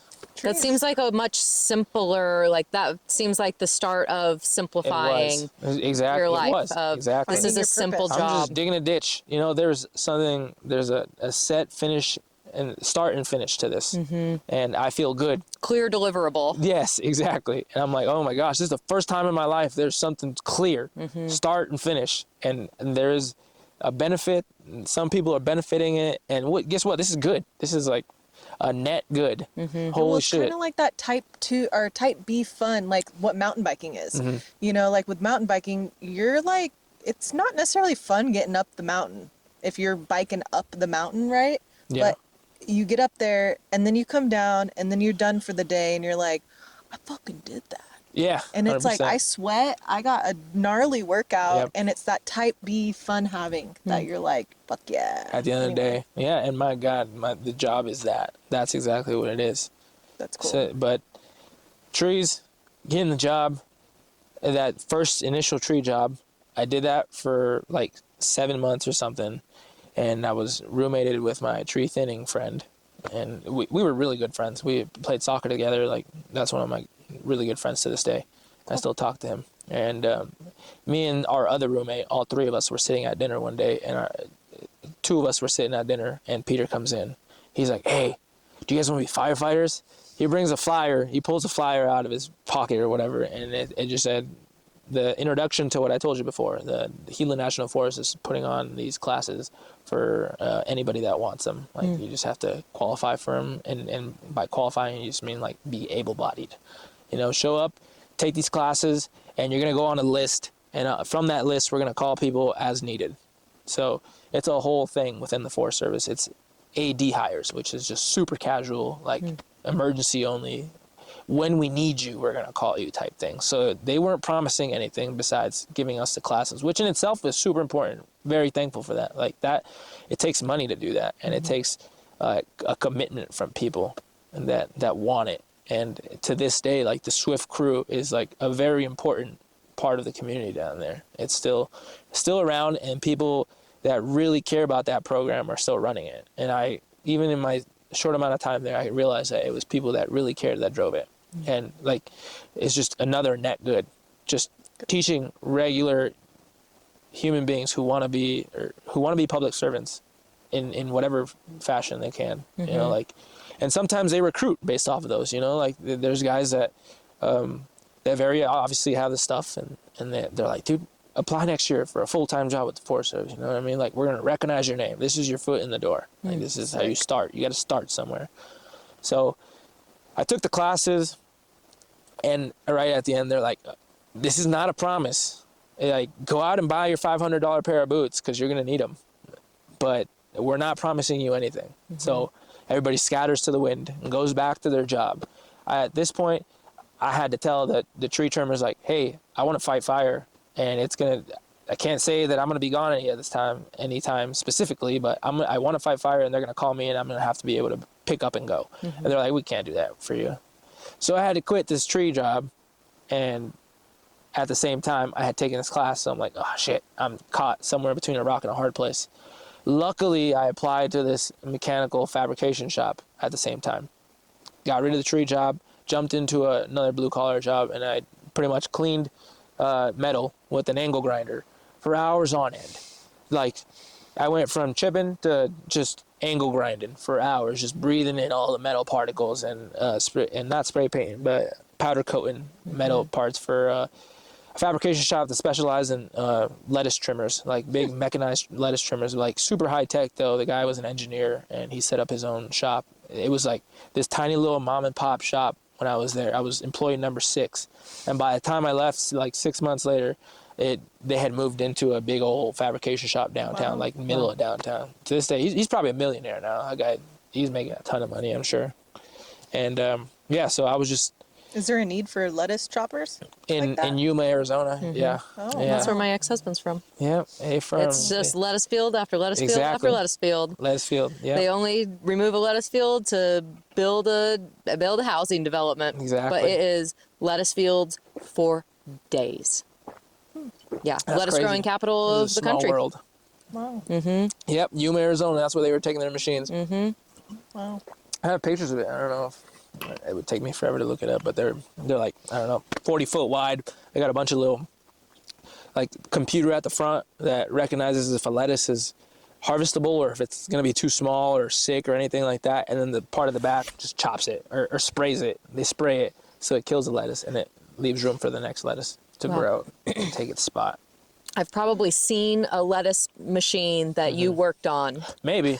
They were blue and red, and I was cleaning the stainless steel camera boxes and the big, huge 1/2-inch regular steel, and just so they had a plasma cutter, right? So it would leave a whole bunch of like metal imperfections, and I would just go in there and make it look pretty much. And then once it was put together, I was able to just be positioned to where I was put in charge of the powder coating of the machine. It was pretty sick, you know, like it was cool. Like I'm just a kid, and I joined telling him. I remember in the interview process, I was like, dude, I want to work. Like, they're like, it says here that you're a machinist, and I'm like, Oh, I don't know. I know how to run a chainsaw, but that's not what a machinist is, right? Yeah. But they seen that I was honest and I just wanted to work, and they're like, yeah, be here. And at they 6 were o'clock. okay for you doing the firefighting if you needed to leave. Exactly. And I asked that in the interview. I was like, I just took these classes. I want to do the firefighting thing. And they're like, yeah, man, we'll work with you. So I was, Cool. man, this works out. Sorry, trees, I'm out. I'm going to move on to this next job because I want to fight fire.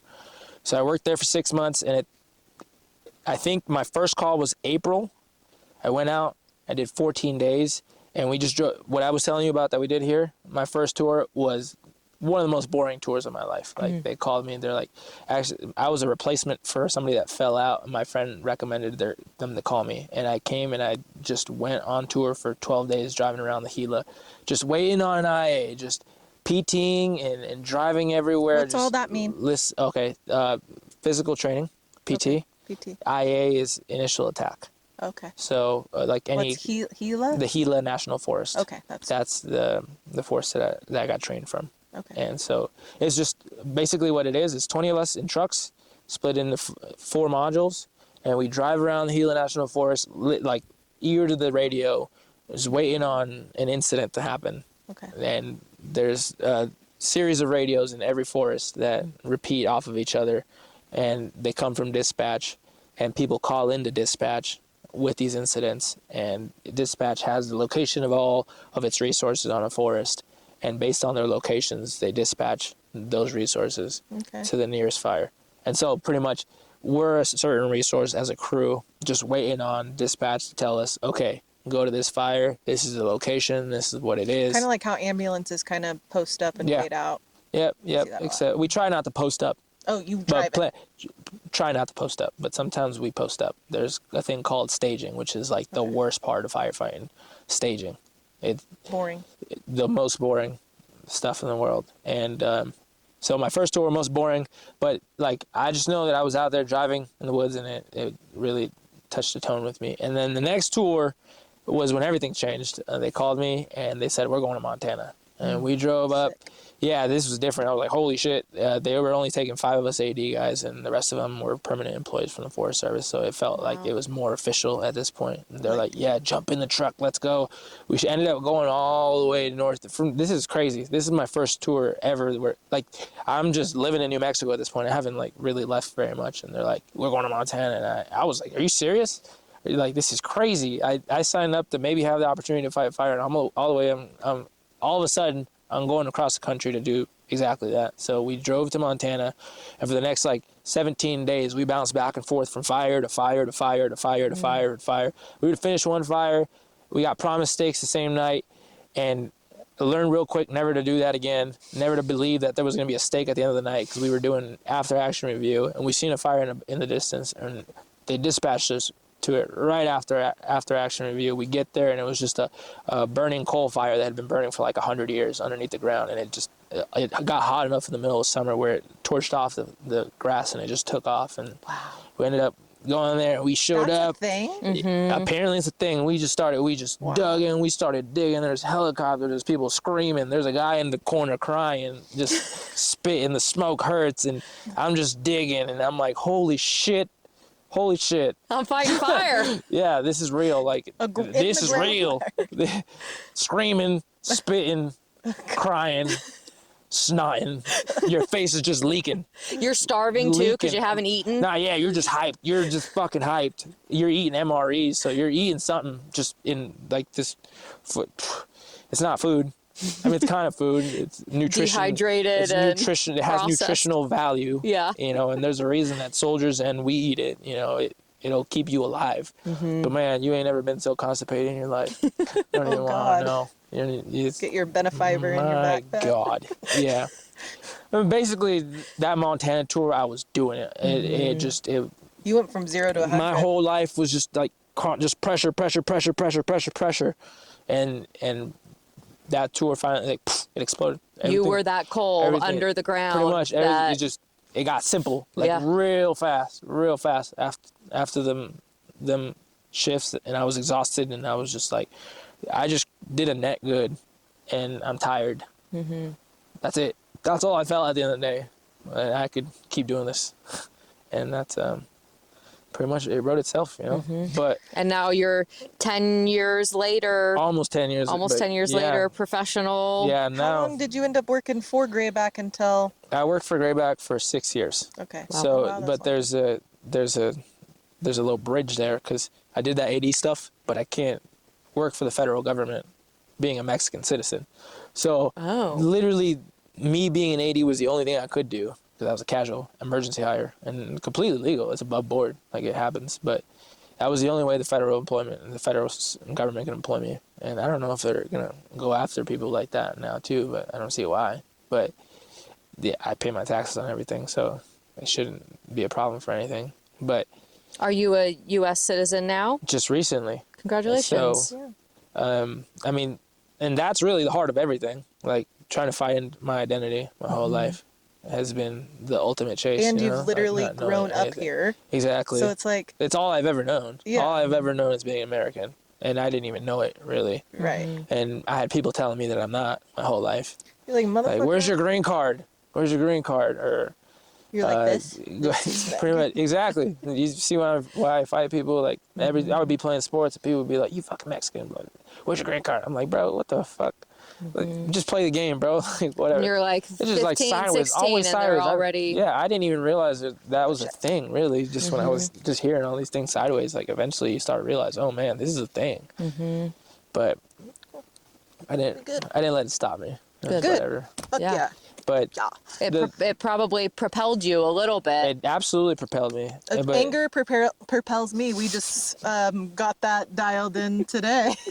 yeah, this finger. Well, just like it makes me want to like when somebody tries to tell me what to do and Or tell you that you can't do something, tell me that I can't that you do something. aren't going to amount to I, like, something. Absolutely. I fucking harness it and I'm just like, bitch, watch me. Absolutely. Well, see, there was no path for me to become not the flip side to finding the fact that I wanted to be a firefighter with like everything in my body was the fact I could not. Like, boom, like, oh shit, I want to do this forever. You can't. You can't. You're a Mexican. You cannot do this. You cannot be employed by the federal service. And that hit me hard, you know, like I started to realize, and I knew this going into it, you know, I knew this, but once I realized how much I loved it, it really hit me hard. And I'm like, But there damn. was work not federal. Yeah, but I didn't know that yet. Okay. I just knew that, okay, man, I could do this AD thing, whatever, but I went back to work and I was fabricating metal again, and I'm just like, just thinking, like, daydreaming all day, like, shit, you know, like, I want to do that. I just want to be out there doing it. And You got a taste for it. And yeah, it constantly lived in my head. And so I got called again a third time. This time it was just a tour where we went on a fire in like a little north of Silver City. But the difference was that we had 5 smoke jumpers that came down. Huge, important people in the fire world. Jump out of airplanes and do what we do. And they came down and they were our leadership for this tour. So they split us up into their modules, and we had some fire shifts, but it wasn't like gung-ho like not like now. But I just remember just picking their brain. That tour was important for me because I was just picking their brain about every single little question I had, because I knew at this point, like, damn, I need to do this, and I just kept asking questions, and finally, like, I talked to him. I was like, dude, is it possible? Like, what the hell can I do? And he's like, well, there's companies that you can apply for that all you got to do is be a living, breathing body, you know? And like at this point I had people within leadership that had seen me work that they're like, no, dude, you might have something in you. Like you should look at doing this like as a job. And so I had that in the back of my mind, and I knew that I was finding this passion. And he's like, yeah, look for this company out of the Pacific Northwest. And he didn't have to tell me twice. Like, I already liked being outside. I knew I wanted to be near water. I have seen the map and how green it is over there. I knew where the fires were happening. Like, it wasn't a very hard decision to make in my own head. Like, oh man, I went home that same night. I looked up the companies and I just applied everywhere. And I think maybe it took like 2 weeks before I got a call from a guy up here, and he's like, we have a job for you, but the only thing is you have to be here in 9 days. Like, can you do it? And I didn't have to. Yeah, I'll be there in 24. Like, I'll be there. Days or hours. Yep. So I quit my job. left my lease, sold my truck. The only thing I didn't bring up was my dog, but I had maybe $200 in my pocket. Like, I was just like, I need to do something. I need to anchor in. Like, this, I'm going to be there in 9 days. And I was. I did my pack test, I passed, and now all I had to do was go to project work until we were going to fire. This was the same year, still the same year, where I was like fabricating shop at the start of the year. I had gone to fire, and now I was on with a company that was fighting fire, and I live in Oregon now, and Where did you live when you came up? In a barn. Sick. Where there was 4 other dudes, $500 a month. Like, I don't know how I found it. I just asked the hiring manager at the company, like, where am I going to live? At the time, they didn't have like any barracks. Now they do, but they didn't back then. And it's really hard to get a rental out here, like for anybody, especially low income individuals like us firefighter folks, and especially if you're moving across the country. So I just got lucky that was an opportunity that was available to me. Eventually, it kind of soured, and I had to move out. Long story, but there was like a couple of drug addicts that lived there. One of them's dead now. He OD'd. Like, it's pretty crazy. Damn. Like, yeah, you meet some real grungy people within the industry. Not to say everybody's like that, but when all they're looking for is a breathing body, and you're bound to find some folks that are just not living their best life. But there's also some really good people there too. So it's not like everybody there is a junkie, which a lot of people in the feds say, like, oh, contractors. But I know better than that. I know that there's good people over there, and some of the best people in the industry are contractors. So, which is very valuable coming from somebody who previously did not like just about anybody. Yeah. And to be able to acknowledge that, no, there are good people in here that are upstanding citizens, or just upstanding humans, Right. Citizen or not. Right, humans. Yeah, exactly. But I mean, I don't think I could come to those conclusions unless I had shown up here and just, man, I had all this angst, and I just went and I piled sticks, cut sticks, burnt sticks for years. Like, Sticks. I didn't. No questions. A lot of sticks. A lot of You're burning sticks. lots of sticks. No questions. No thinking. No talking. No more thinking. That's Simplified. Everything just sticks. All life is sticks. Sticks in all Live kinds of sticks, ways. dead sticks, Like, burning sticks. just go out there and deal with the sticks and hope for a fire call. And they were coming. Fire calls were coming. Came out, and my first tour, it might have been, first tour was Klondike. Where we are. Straight up, like, well, over there somewhere. But my God, first tour with Grayback, and we were doing night shifts, and they're like, here, take this torch, go burn. Like, we were burning on the front line, straight with the ocean at our backs. And I'm like, holy fucking shit, bro. Like, what have I found? And it's game over from there. Like, what else was I gonna do at this point? Like, my God. And so that finished. That tour ended. It rained on us. We got demoed. Came back home. Went back to the sticks, stacking. I'm brand new. I'm just stacking sticks, making piles, 5 by 6 by 6 by 5 foot tall. Just hundreds of piles.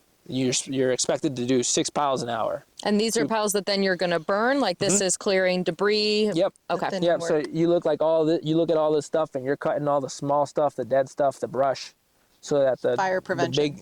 big healthy trees stay, and nothing is going to climb into them in case something burns here. Like, you pull everything that's going to burn away from the healthy trees. Okay. You know, so you thin out. That's the definition of thinning out. It's like firefighting.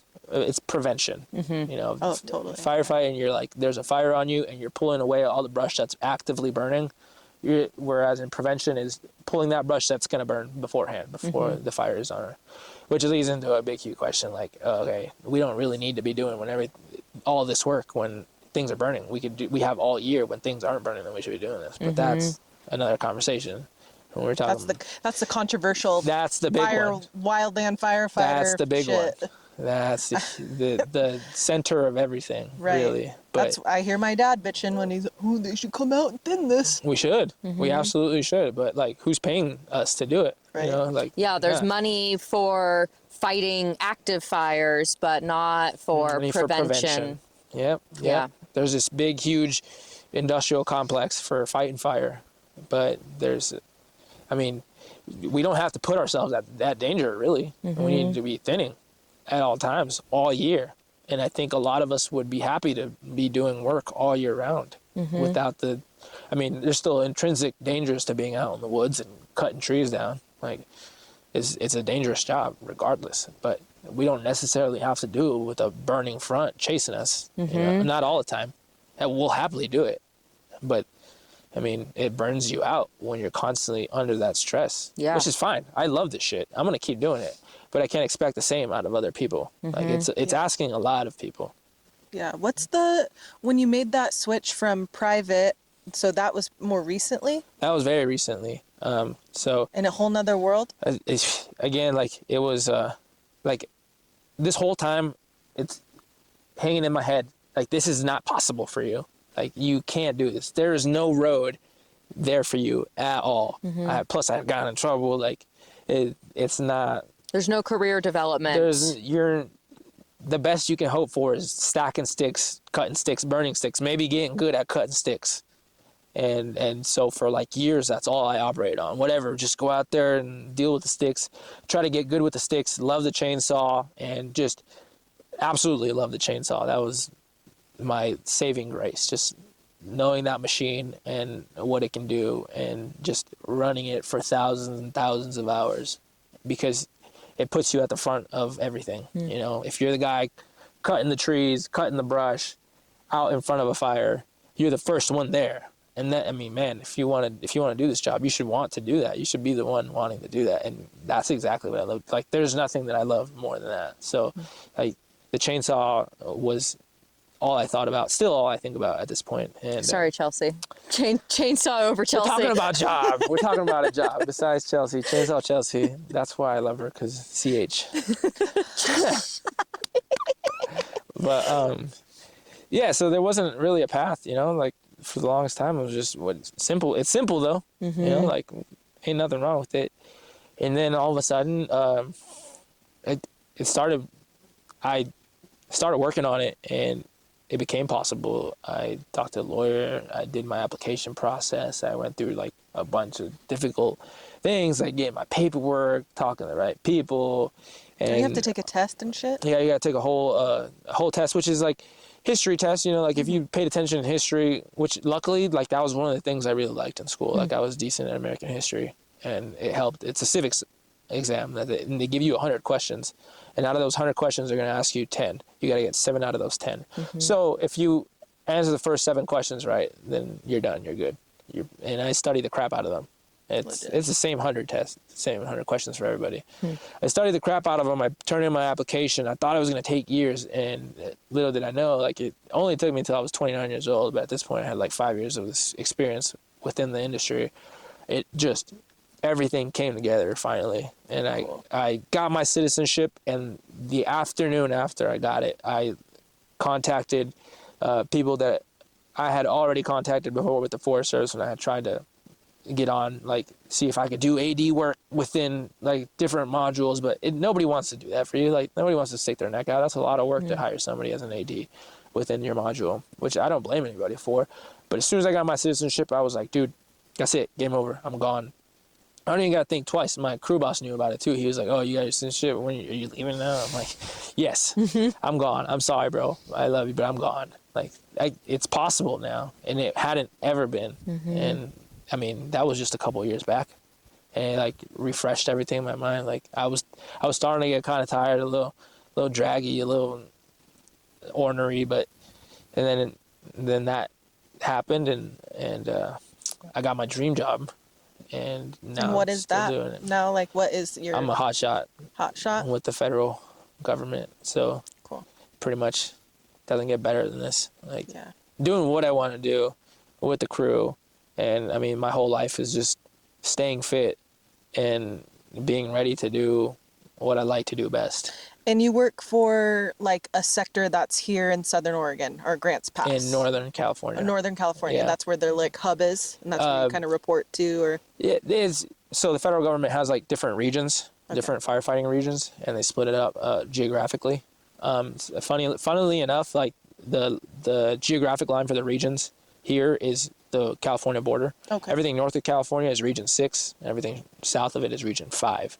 So even though I live in Region 6, I work in You're Region closer, 5. almost, yeah. Yeah, but like there's not a lot of hot. So like California has like 60 something hotshot crews for the state. Define a hotshot crew versus just like the other crew. I Yeah, what guess. makes a hot shot? Because you Hotshot could just crew- work for the federal, like Yep. firefighting, but hotshot is a whole nother subcategory. Yeah, you can split it up in a lot of ways, the whole fire industry.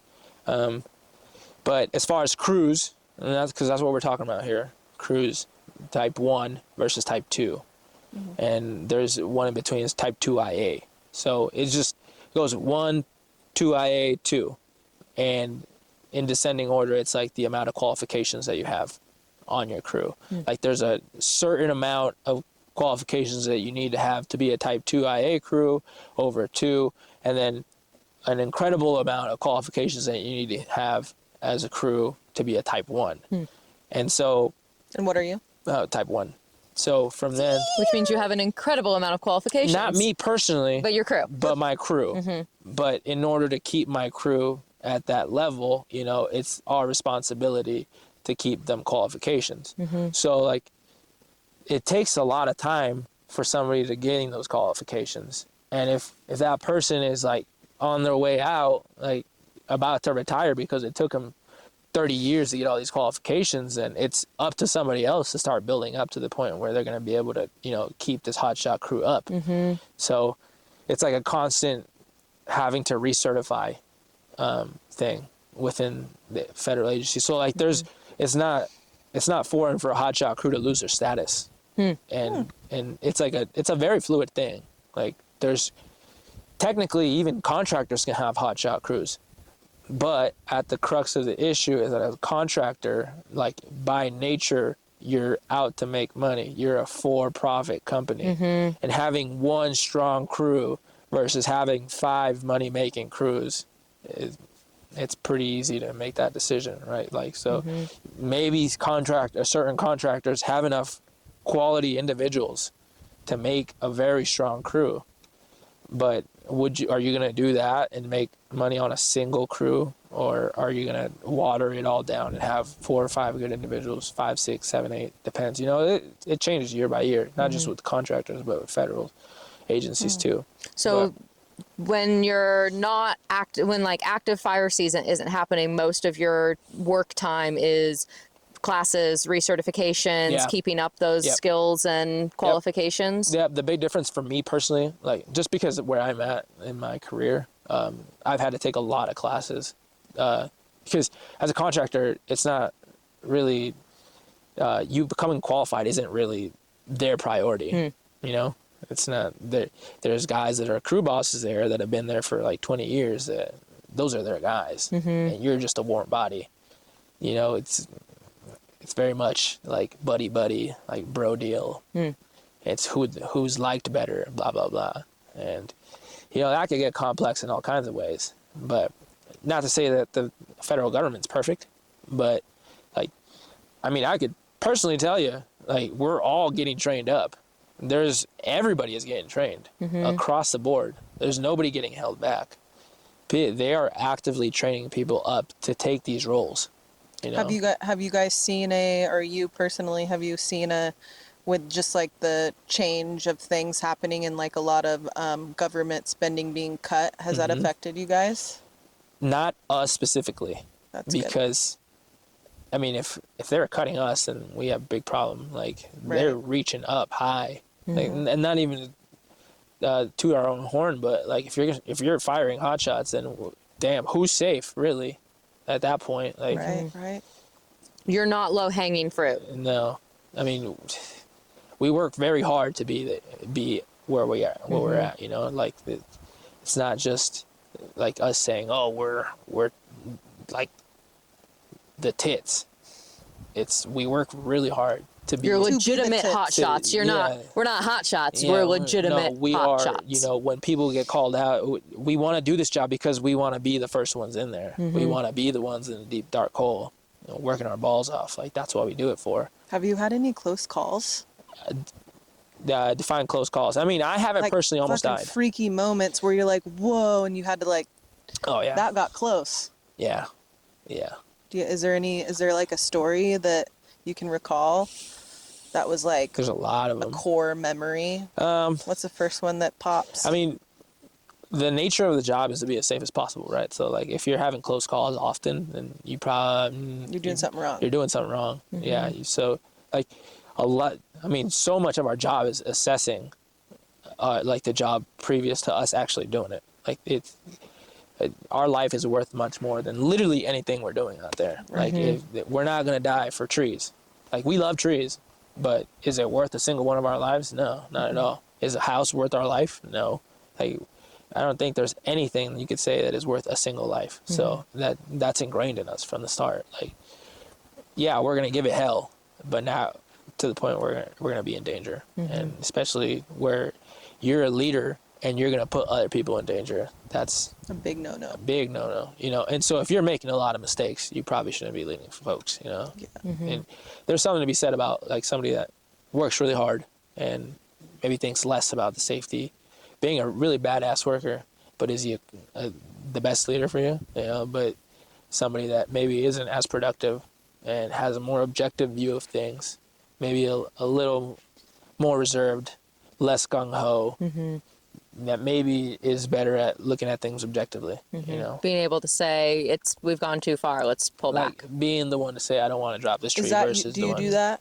Do you have to make... I'm the one that's... making that call. That would rather do the job than tell people how to do the job. Yeah. I want to, if I see a burning tree, I'm going to look for reasons to cut it down rather than explain why I don't want to. And I mean, I've done it long enough to where I do know the line between putting my neck out too much, you know, and I think that it's important to learn that line, but it takes a long time to be able to recognize like when you can say no, when you could deny a job. But for me, it was like, I'm not denying anything ever. I'm cutting every tree, but you know, that's dangerous. That's a dangerous place to be too. You can end up dead like that. And so like training me was a lot of times like slow the fuck down, Migs. So like, you need to look at this more objectively versus, like, come on, we need you to do more. Like, what are you scared? Totally. It was always like, hey, slow down. Yeah, like, you're fearless out here. So we want this episode to come out pretty soon. So Okay, cue dramatic cut here. This episode is brought to you by Dead Camera Batteries. May we always have a few more in our backpacks. Enjoy. Need to hear your, oh shit, I got okay, so action. So we want this episode to come out really soon as fire season is starting here in Southern Oregon, in Northern California. Your fire season starts tomorrow. You go out on... Yeah, I'm going to the Klamath on Tuesday morning. So we really want people to know I worded this so much better off camera. That's all right. What do people need to know about fires, fighting fires, how fires are managed, how we can be good stewards of forests and fires, why fire is important in the landscape, and though while you're fighting fire and trying to prevent fire, we do still need fire. It is a natural part of the ecosystem, and a healthy forest does require fire. So yeah, what do people need to know about fires, fire season, fire safety, and forest ecology in terms of how fire works with it? I think first of all, people need to be responsible. That's like the number one. Not burning things inappropriately, not tossing flammables out their window while they're driving. So like, I think most fires are human caused. We're a blight on the land, right? But there's also lightning fires, which I'll get to afterwards, which are the biggest cause like of natural fires, which, it's part of the environment. But we're not helping out by dragging chain, throwing cigarettes out, having baby reveal parties with pyrotechnic devices, throwing fireworks into a drainage, burning your mom's car because you're mad at her and you just got out of prison for the past 24 years. And these are real scenarios. 400,000 acres was burned last year because a guy burnt a vehicle and threw it into a drainage, and it blew up into the biggest fire last year just for no reason. Wow. Destroyed people's homes, like beautiful areas that won't bounce back for hundreds of years. But number one, be responsible. Don't be a dickbag. Like, listen to Smokey Bear. Put your fires out. Just make sure that you are not the reason that that people are putting themselves in danger to stop these fires, because we will. We are going to be there every single time. That's just our job. We're going to do it, but it doesn't have to be as hard as it is sometimes. As far as prevention goes, that's stuff that you're going to have to do previous to the fire season. At this point, responsibility is a priority, because there's going to be days where the wind is in red flag warnings, the temperature is very hot, and any little ember is going to cause some catastrophic fire to start burning, and that's going to be beyond our capabilities. Like, we're going to try our butts off, but we're not going to put people in danger to the point where they might die. Like, that priority is human life. So take that how it is. And another thing is that just because you see a column in the distance doesn't mean that people are dying, babies are getting thrown off of cliffs, and the world is ending. Like, don't listen to the media. I understand that they serve a purpose to make the public aware that it's an issue, but fire is part of the environment, and sometimes you're gonna see a column in the distance, and What's it does column? Column of smoke. Okay. Huge column of smoke, which is like, oh man, you see in the distance. Sometimes they're real mean looking, and a lot of times if they're real mean looking, it's probably a wildfire, because like literally our RX burns are not supposed to be sending columns that dark. Usually if they're really dark looking and they're sheared and they're miles long, that's not a prescribed burn. That's probably some kind of wind event pushing somebody's irresponsibility, and we can't do anything at that point. It's running miles. We're not putting ourselves, we just physically cannot. At that point, we're battling nature, and nature is going to win 100% of the times. The only times we win are when nature takes a respite and we're able to start pinching away. We start a fire, we start fighting a fire by finding one tiny little area where the wind isn't, when it's not pushing, it's dark, it's wet. Like, if we could get just one tiny little anchor and work off that a little bit at a time, getting around fire.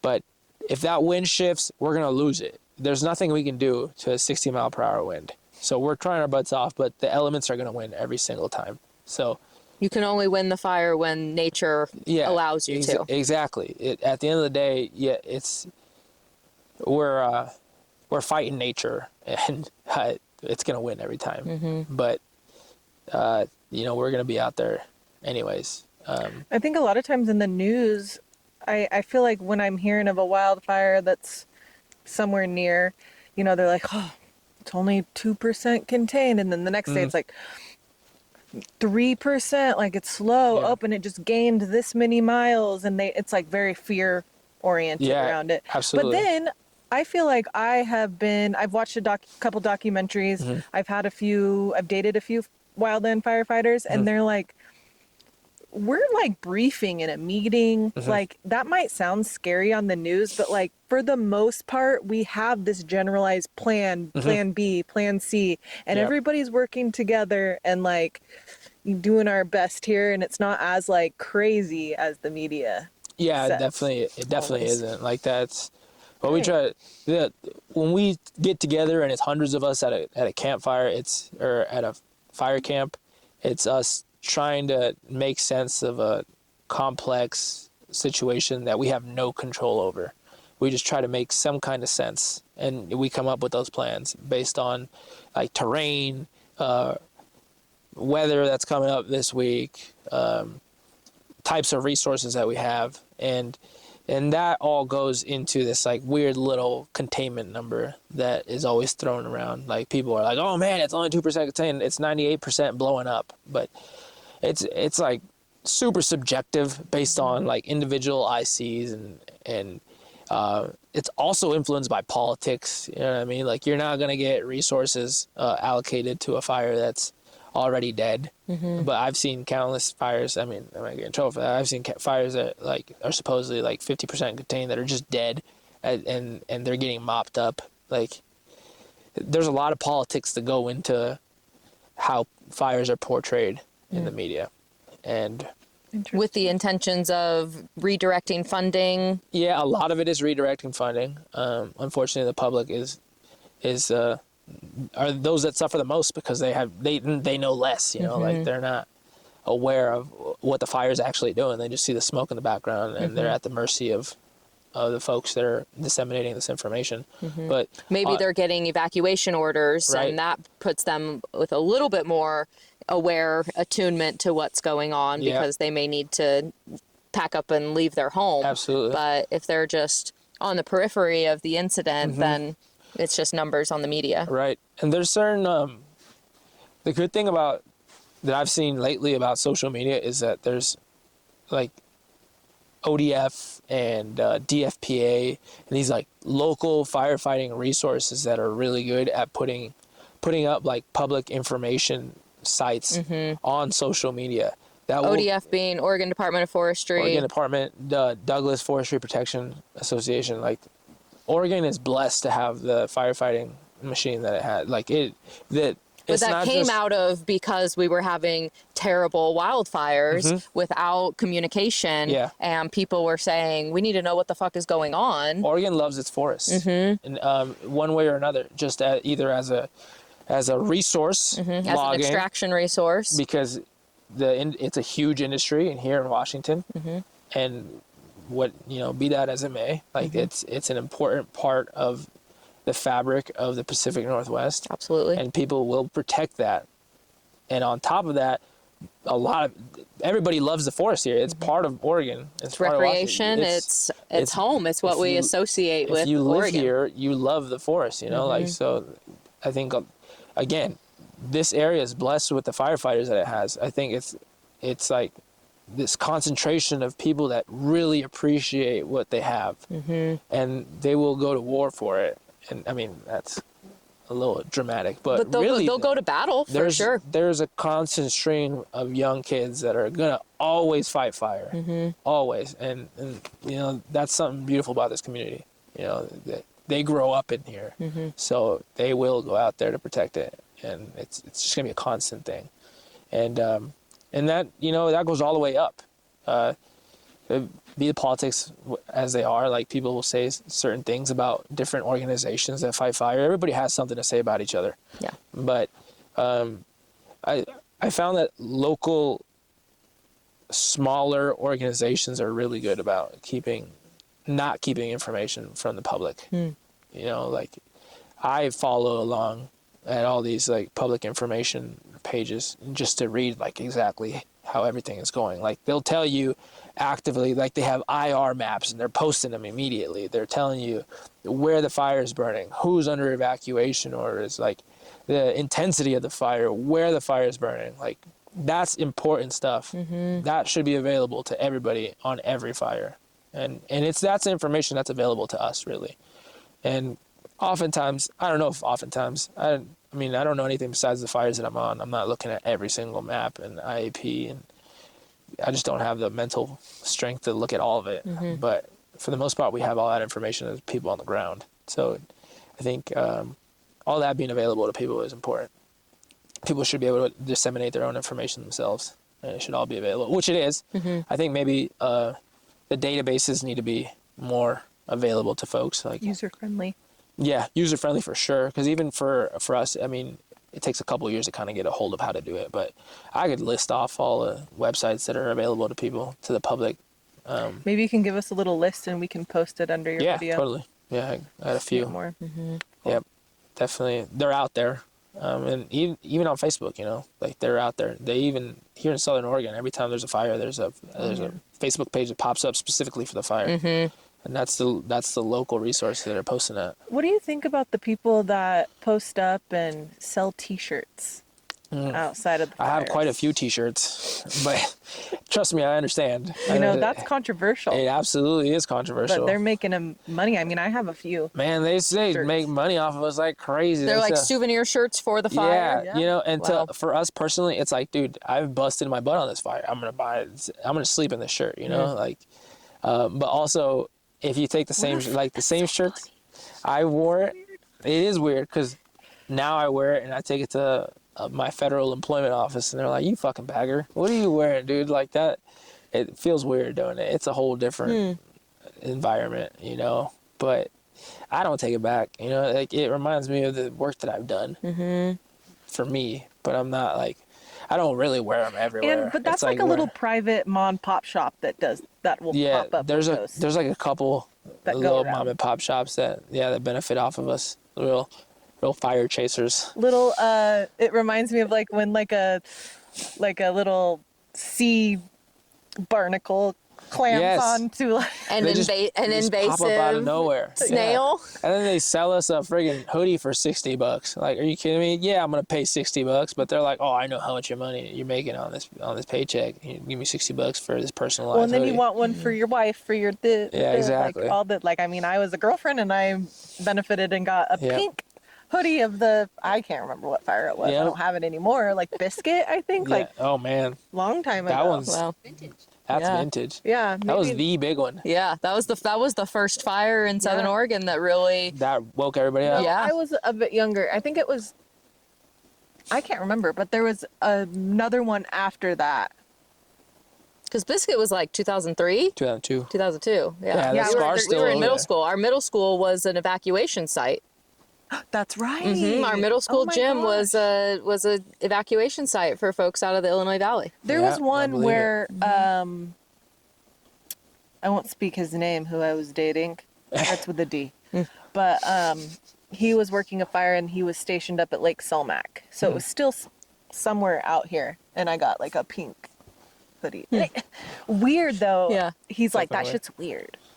They do that. But it's like It's like a weird, for sure. souvenir kind of. It's a and- souvenir, but it's not like something that you want to like show off. Yeah, It's because like the wearing not a shirt. They're like, trophy. you just Like, made money on seriously? the fact that I lost my whole livelihood Right. in this fire. Fuck you. Yeah. That was the It definitely, I've heard yeah, that. absolutely. I understand that for sure. But yeah, it's more like a personal thing.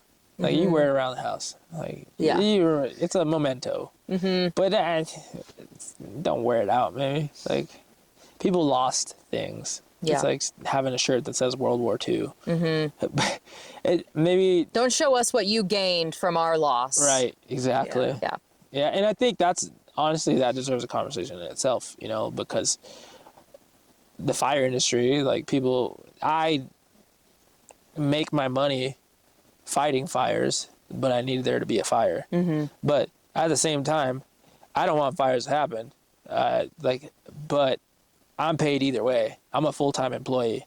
I'm paid to do prevention. I'm paid to burn. I'm paid to drop snags. Like I have the full job, so I'm not just depending on fire.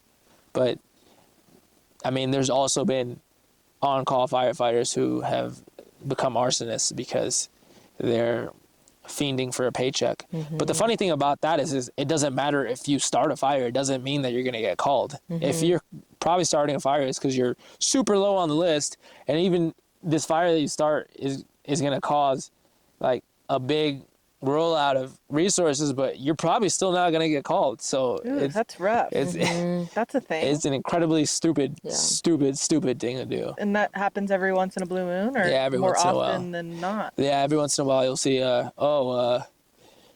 certain firefighter or certain guy is arrested for arson, and he has like a red card from so and so place. From Oh wow.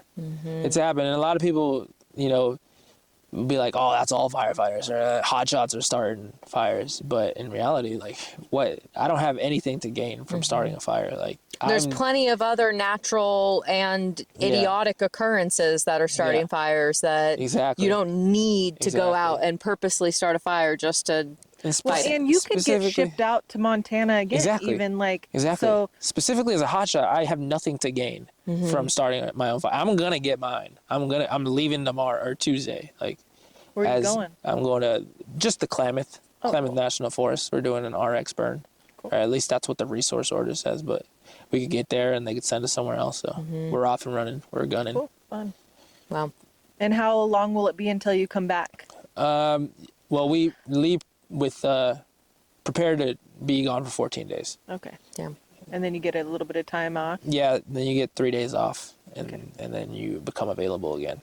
So hopefully this is the start of a whole season. Again, like, I don't want this to burn, but it doesn't matter. I'm gonna go somewhere. I just want to go somewhere and do some work. But Are you feeling like itchy, ready to get out, ready to get going? It's time. Ready to go. It's time. Yeah, I'm ripping. I'm ready to go. We've put a lot of preparation into it. We've just been working out for months on end, and we've been preparing. I've been taking classes. I'm ready to go. I'm ready to just be in the dirt, just digging, sleeping on the dirt for months on end. Wow, that's really amazing. We're gonna kind of tie us up here before we get into like our final like recap and final questions. Do we have any burning questions from the audience? As one of our main listeners, you know what you want to hear from episodes. Do you have any questions chomping at your bit that we should get Miguel to answer before we tie things up? No, because I only want to ask him to tell you about the embarrassing stuff, the gross stuff, the nasty stuff, the weird boy stuff. We could talk about that on the way out.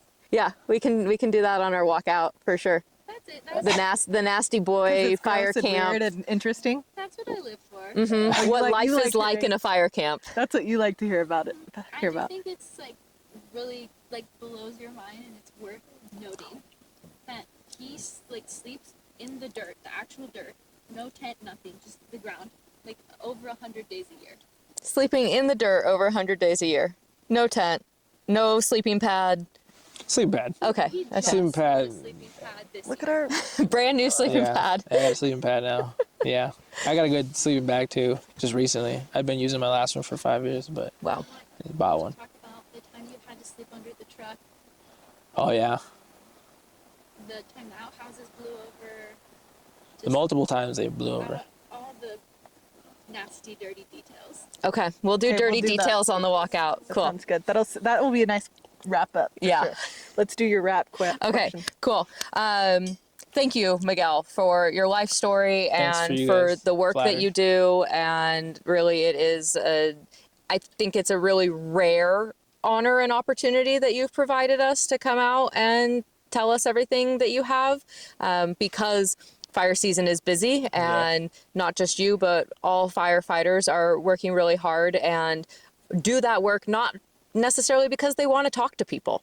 Yeah. So thank you for having this conversation and sharing your story and giving us and whoever decides to listen a little glimpse into what the path to firefighting looks like and what it looks like to be on the inside of a fire. I really, really appreciate. Well, I'm flattered. Your insight. I don't think I'm that interesting. I know a lot of people that are better than me at a lot of things and are probably more interesting.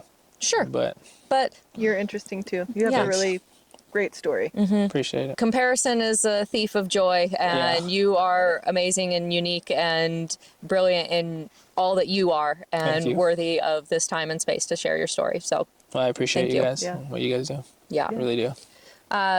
We want to know if people want to learn more about you or connect with you or the work that you do, where and how can they find you?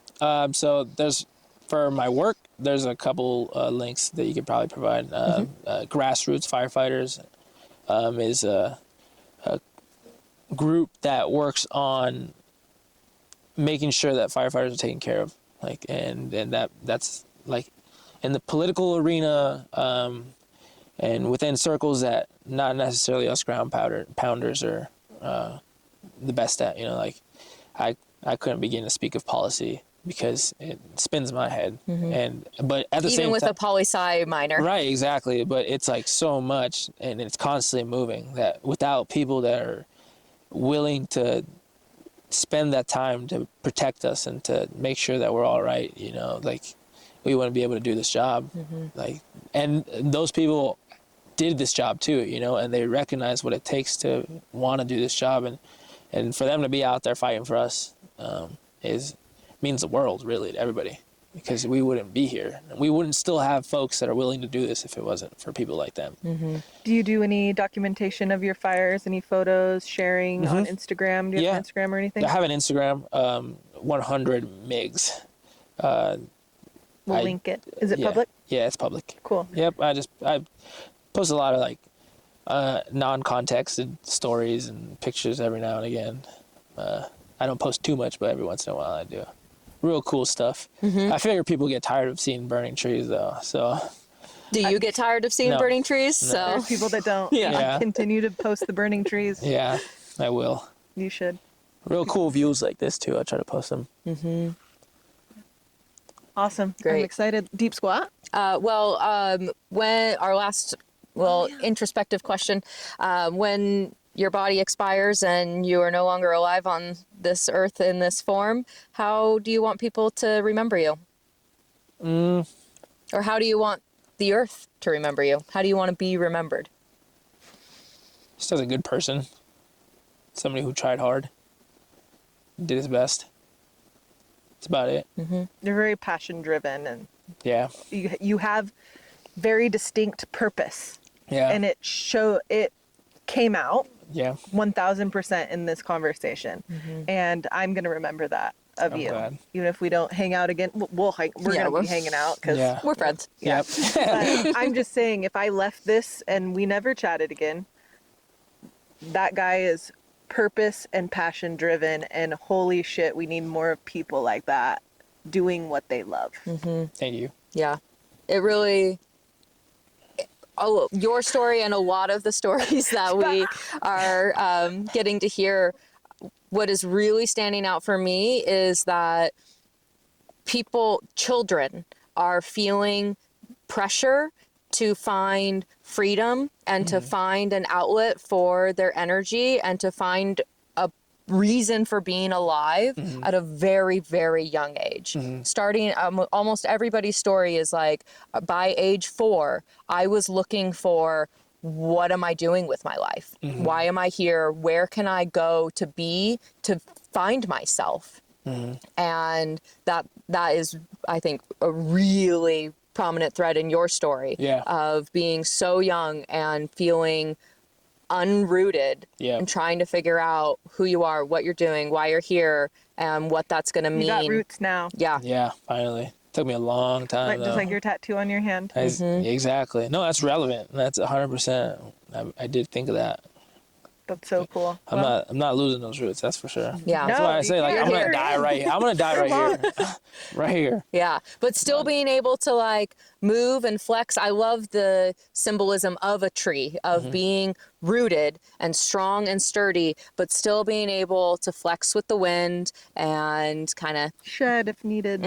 Grow and morph and become all that you are. Yep. But it's still part of a community. Yeah. Still, even an individual tree is part of a network of rooted, connected trees.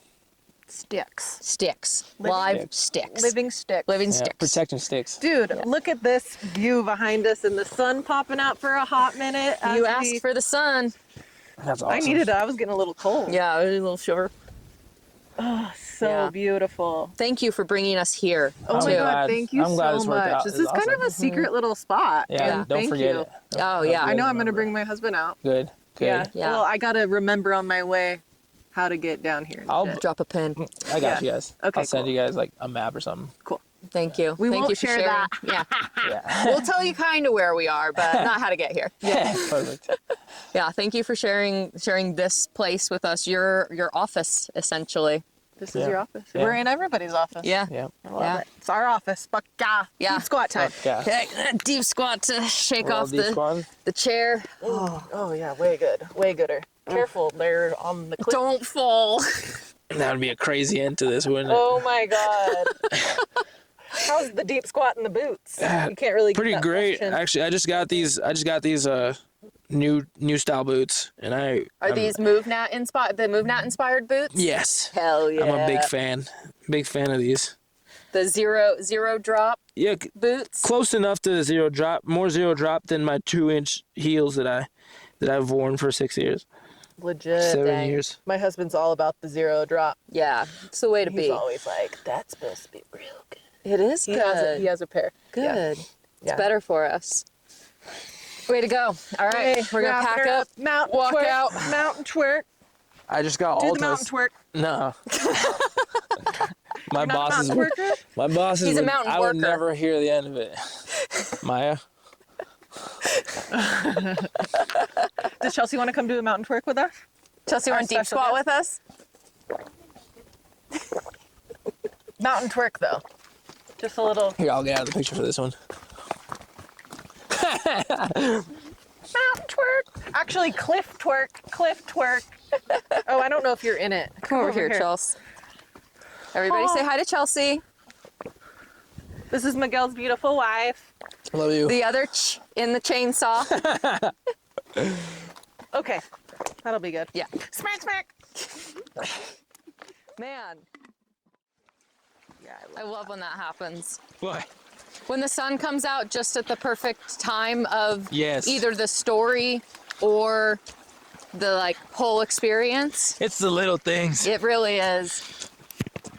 Like our on Wednesday, our first interview of the day, he was talking about like kind of being in the woods and being really tough, and then in the story, the moment where he like, and then it kind of lightened up, the sun came out right at that moment. Oh, look at those. That's What are those perfect. called again? Ground cones.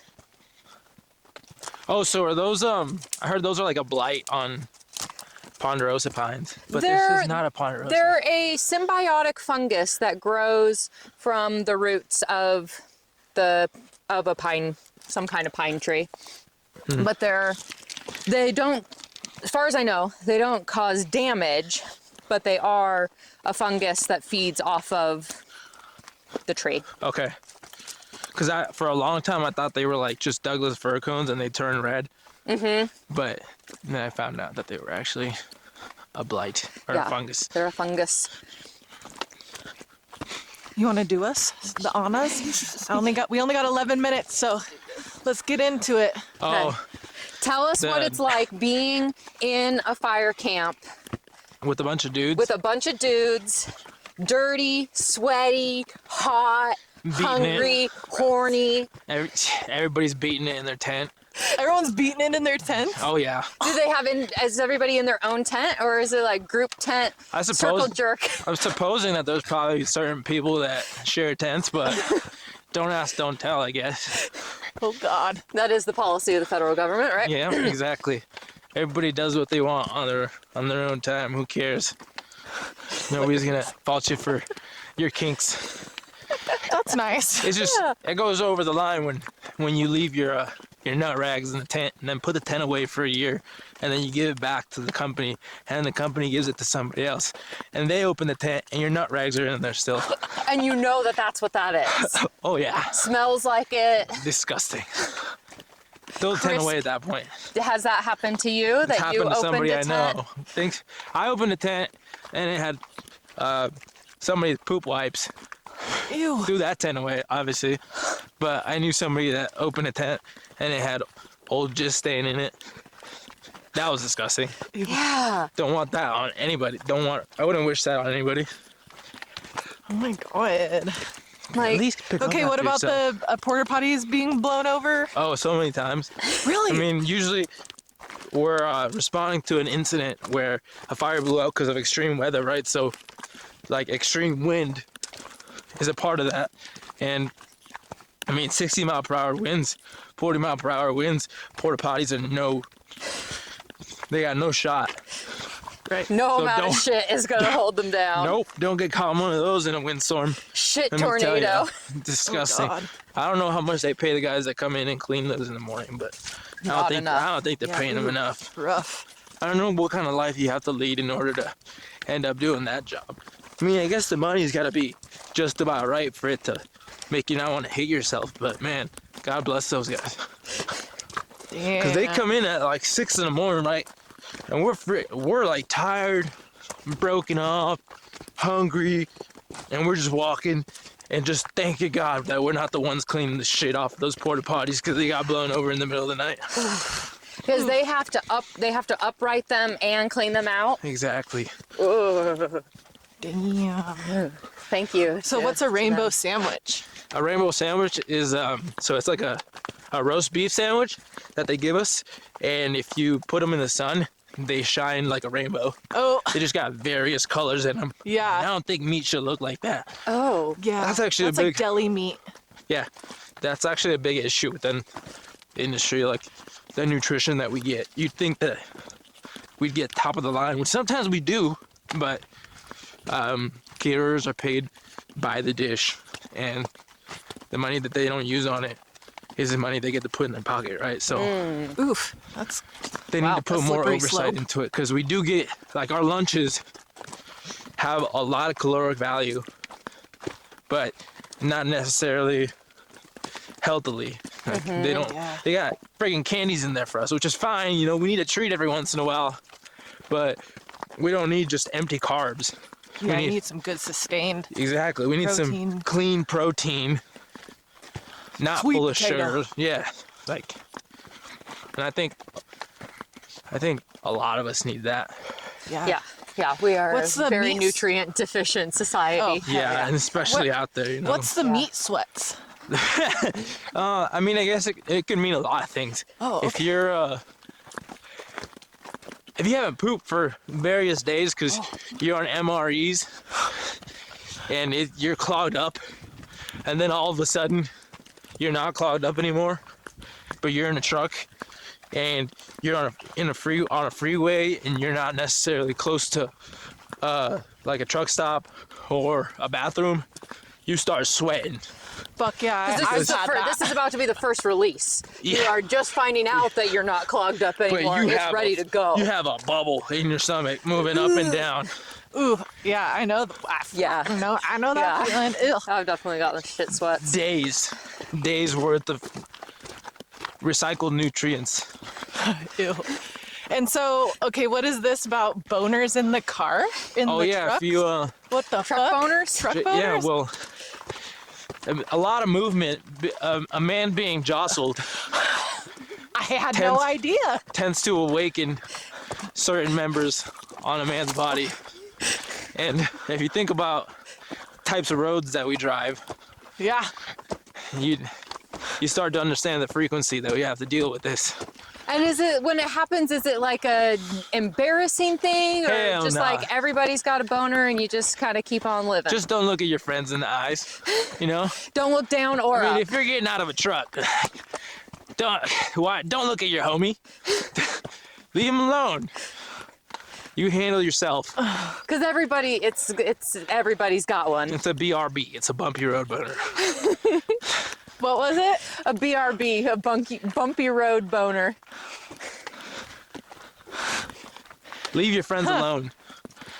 Are the fire camps, like, what is the ratio of male to female in a fire camp typically? Heavily male over female. I'd say, like, this is not scientific. 8 out of 10 are probably men. And there's a hallowed few women. But man, I give it to women in the fire industry. They're badasses. Because obviously, I mean, they have to be doing the job. Dudes too, but Yeah. and they have that much more to prove. I was just gonna say, they're probably hackled. They have to protect themselves. There's so few of against them. all these bumpy road boners. Yeah, right. And that is a whole thing. Like, it's got to be so hard being a female in the industry. No pun intended on the bumpy. No pun intended. But it really does have to be so hard. Because, I mean, it's kind of impossible to ask a dude not to be a dude. You know what I mean? Like, we all are guilty of, like, not thinking about the females around us when we're making jokes. It's an accident. But it's not their fault that they're around. I mean, Emily, you got water in there? Yeah. Didn't bring my water. They are choosing to work in a heavily male-dominated industry. Yeah. Yep. And it is on us to control what we say so that we don't, make them feel like outsiders. Like, that is absolutely on us. Mm-hmm. But it's also really hard to filter. Yeah. Not just myself. Like, I will happily filter because I think females are a very important part of the fire world, and I hope that there's more that just keep coming out, because they're all throughout the fire pyramid. Like, there's female smoke jumpers, hot shots. We just got 2 new lady hot shots on the crew, and they're fucking badasses. Nice. So there's absolutely a place for females out here. Mm-hmm. Ooh, we need to get one of them on the pod. Yeah, would any of them that you know be into talking to us? Maybe if I get to know them better. Right now, we just had our review, and we had the public information officer come through and ask to interview them, and they weren't really about it. Because they're both rookies, so they already didn't feel like they had anything to contribute. Yeah, they didn't want to be the symbol for the crew. Yeah. Which, it's admirable, but they're badasses, like, they deserve it. Yeah. Just that they're there is value enough. It definitely is. And I got to speak well about my crew. Like, they're very accepted. Like, the crew appreciates that they're there. Good.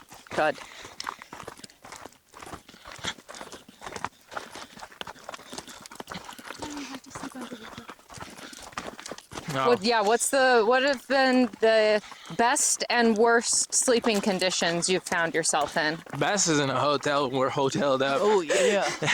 Because usually it happens in the wintertime when it's like, literally, it's just stupid to be outside. But there's still a fire. But there's still fire sometimes. Wow. Or it's like the end of the season when fires are just ending, but it's like 20 degrees. Oh, look at that guy. That centipede Oh, that's the second situation. one. There's another one back there too. Big bug. Yeah, so the hotels, when being outside is stupid. And worst, when you're outside during torrential storms, like 70-mile-per-hour winds, shearing tent poles, and sideways rain blasting you for hours on end at 12 a.m. in the morning. Because the forecast said that there was a 5% chance that it was going to rain, and nobody was ready for the storm that was coming. Shoot. Having to dry our sleeping bags the next day. I had to sleep under a buggy. Oh, yeah. How was the sleeping under a truck? Yeah, that's that time? That was that night. That was that night last year. I kind of felt, I don't know. I had a feeling it was going to rain. And I didn't want to stick around and find out how bad, so I immediately set up under a truck. And I think normally that's not something you should do, obviously. Yeah. Sleeping under a truck. Mildly unsafe. Right, but I think everybody had other things on their mind, like getting soaked, freezing. Was there other people that were taking refuge under the truck too? Yeah, I think there was like 2 or 3 that also slept under some trucks, and we happened to be probably the only ones that stayed semi-dry. Wow. And still, it was impossible to stay fully dry. Yeah, if it's going that fast sideways, bouncing up off the ground. I still had, like water draining from the pipes onto my face. Oof. It was pretty nasty. But we survived. Oh, and then I went to the Malibu fires in January. I got to sleep in Malibu, on the beach in Malibu in January. I don't think I could say a lot of people For the could say Palisades fire? that. Yeah, Oh, I was wow. there. How was that? By the time we got there, all the burning had finished. It burned real hot and fast in the brush, as it does. And again, nobody can do anything when it's running. So a lot of people were just point protection, saving houses. But there was like 5,000 people there, so at a certain point, committing resources just becomes a hazard in itself. So a lot of people got held back from doing immediate work, and then it was over. How long were you down there for? 2 weeks. Okay. We did some line digging, some cutting, some brushing, but it wasn't the most gung-ho tour.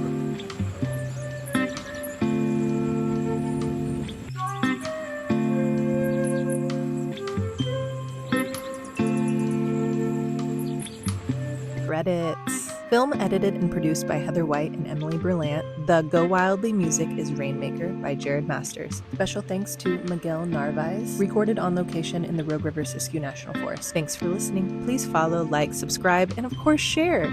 New episodes drop every Friday. Remember to rate and review. Find us at Go Wildly Podcast everywhere.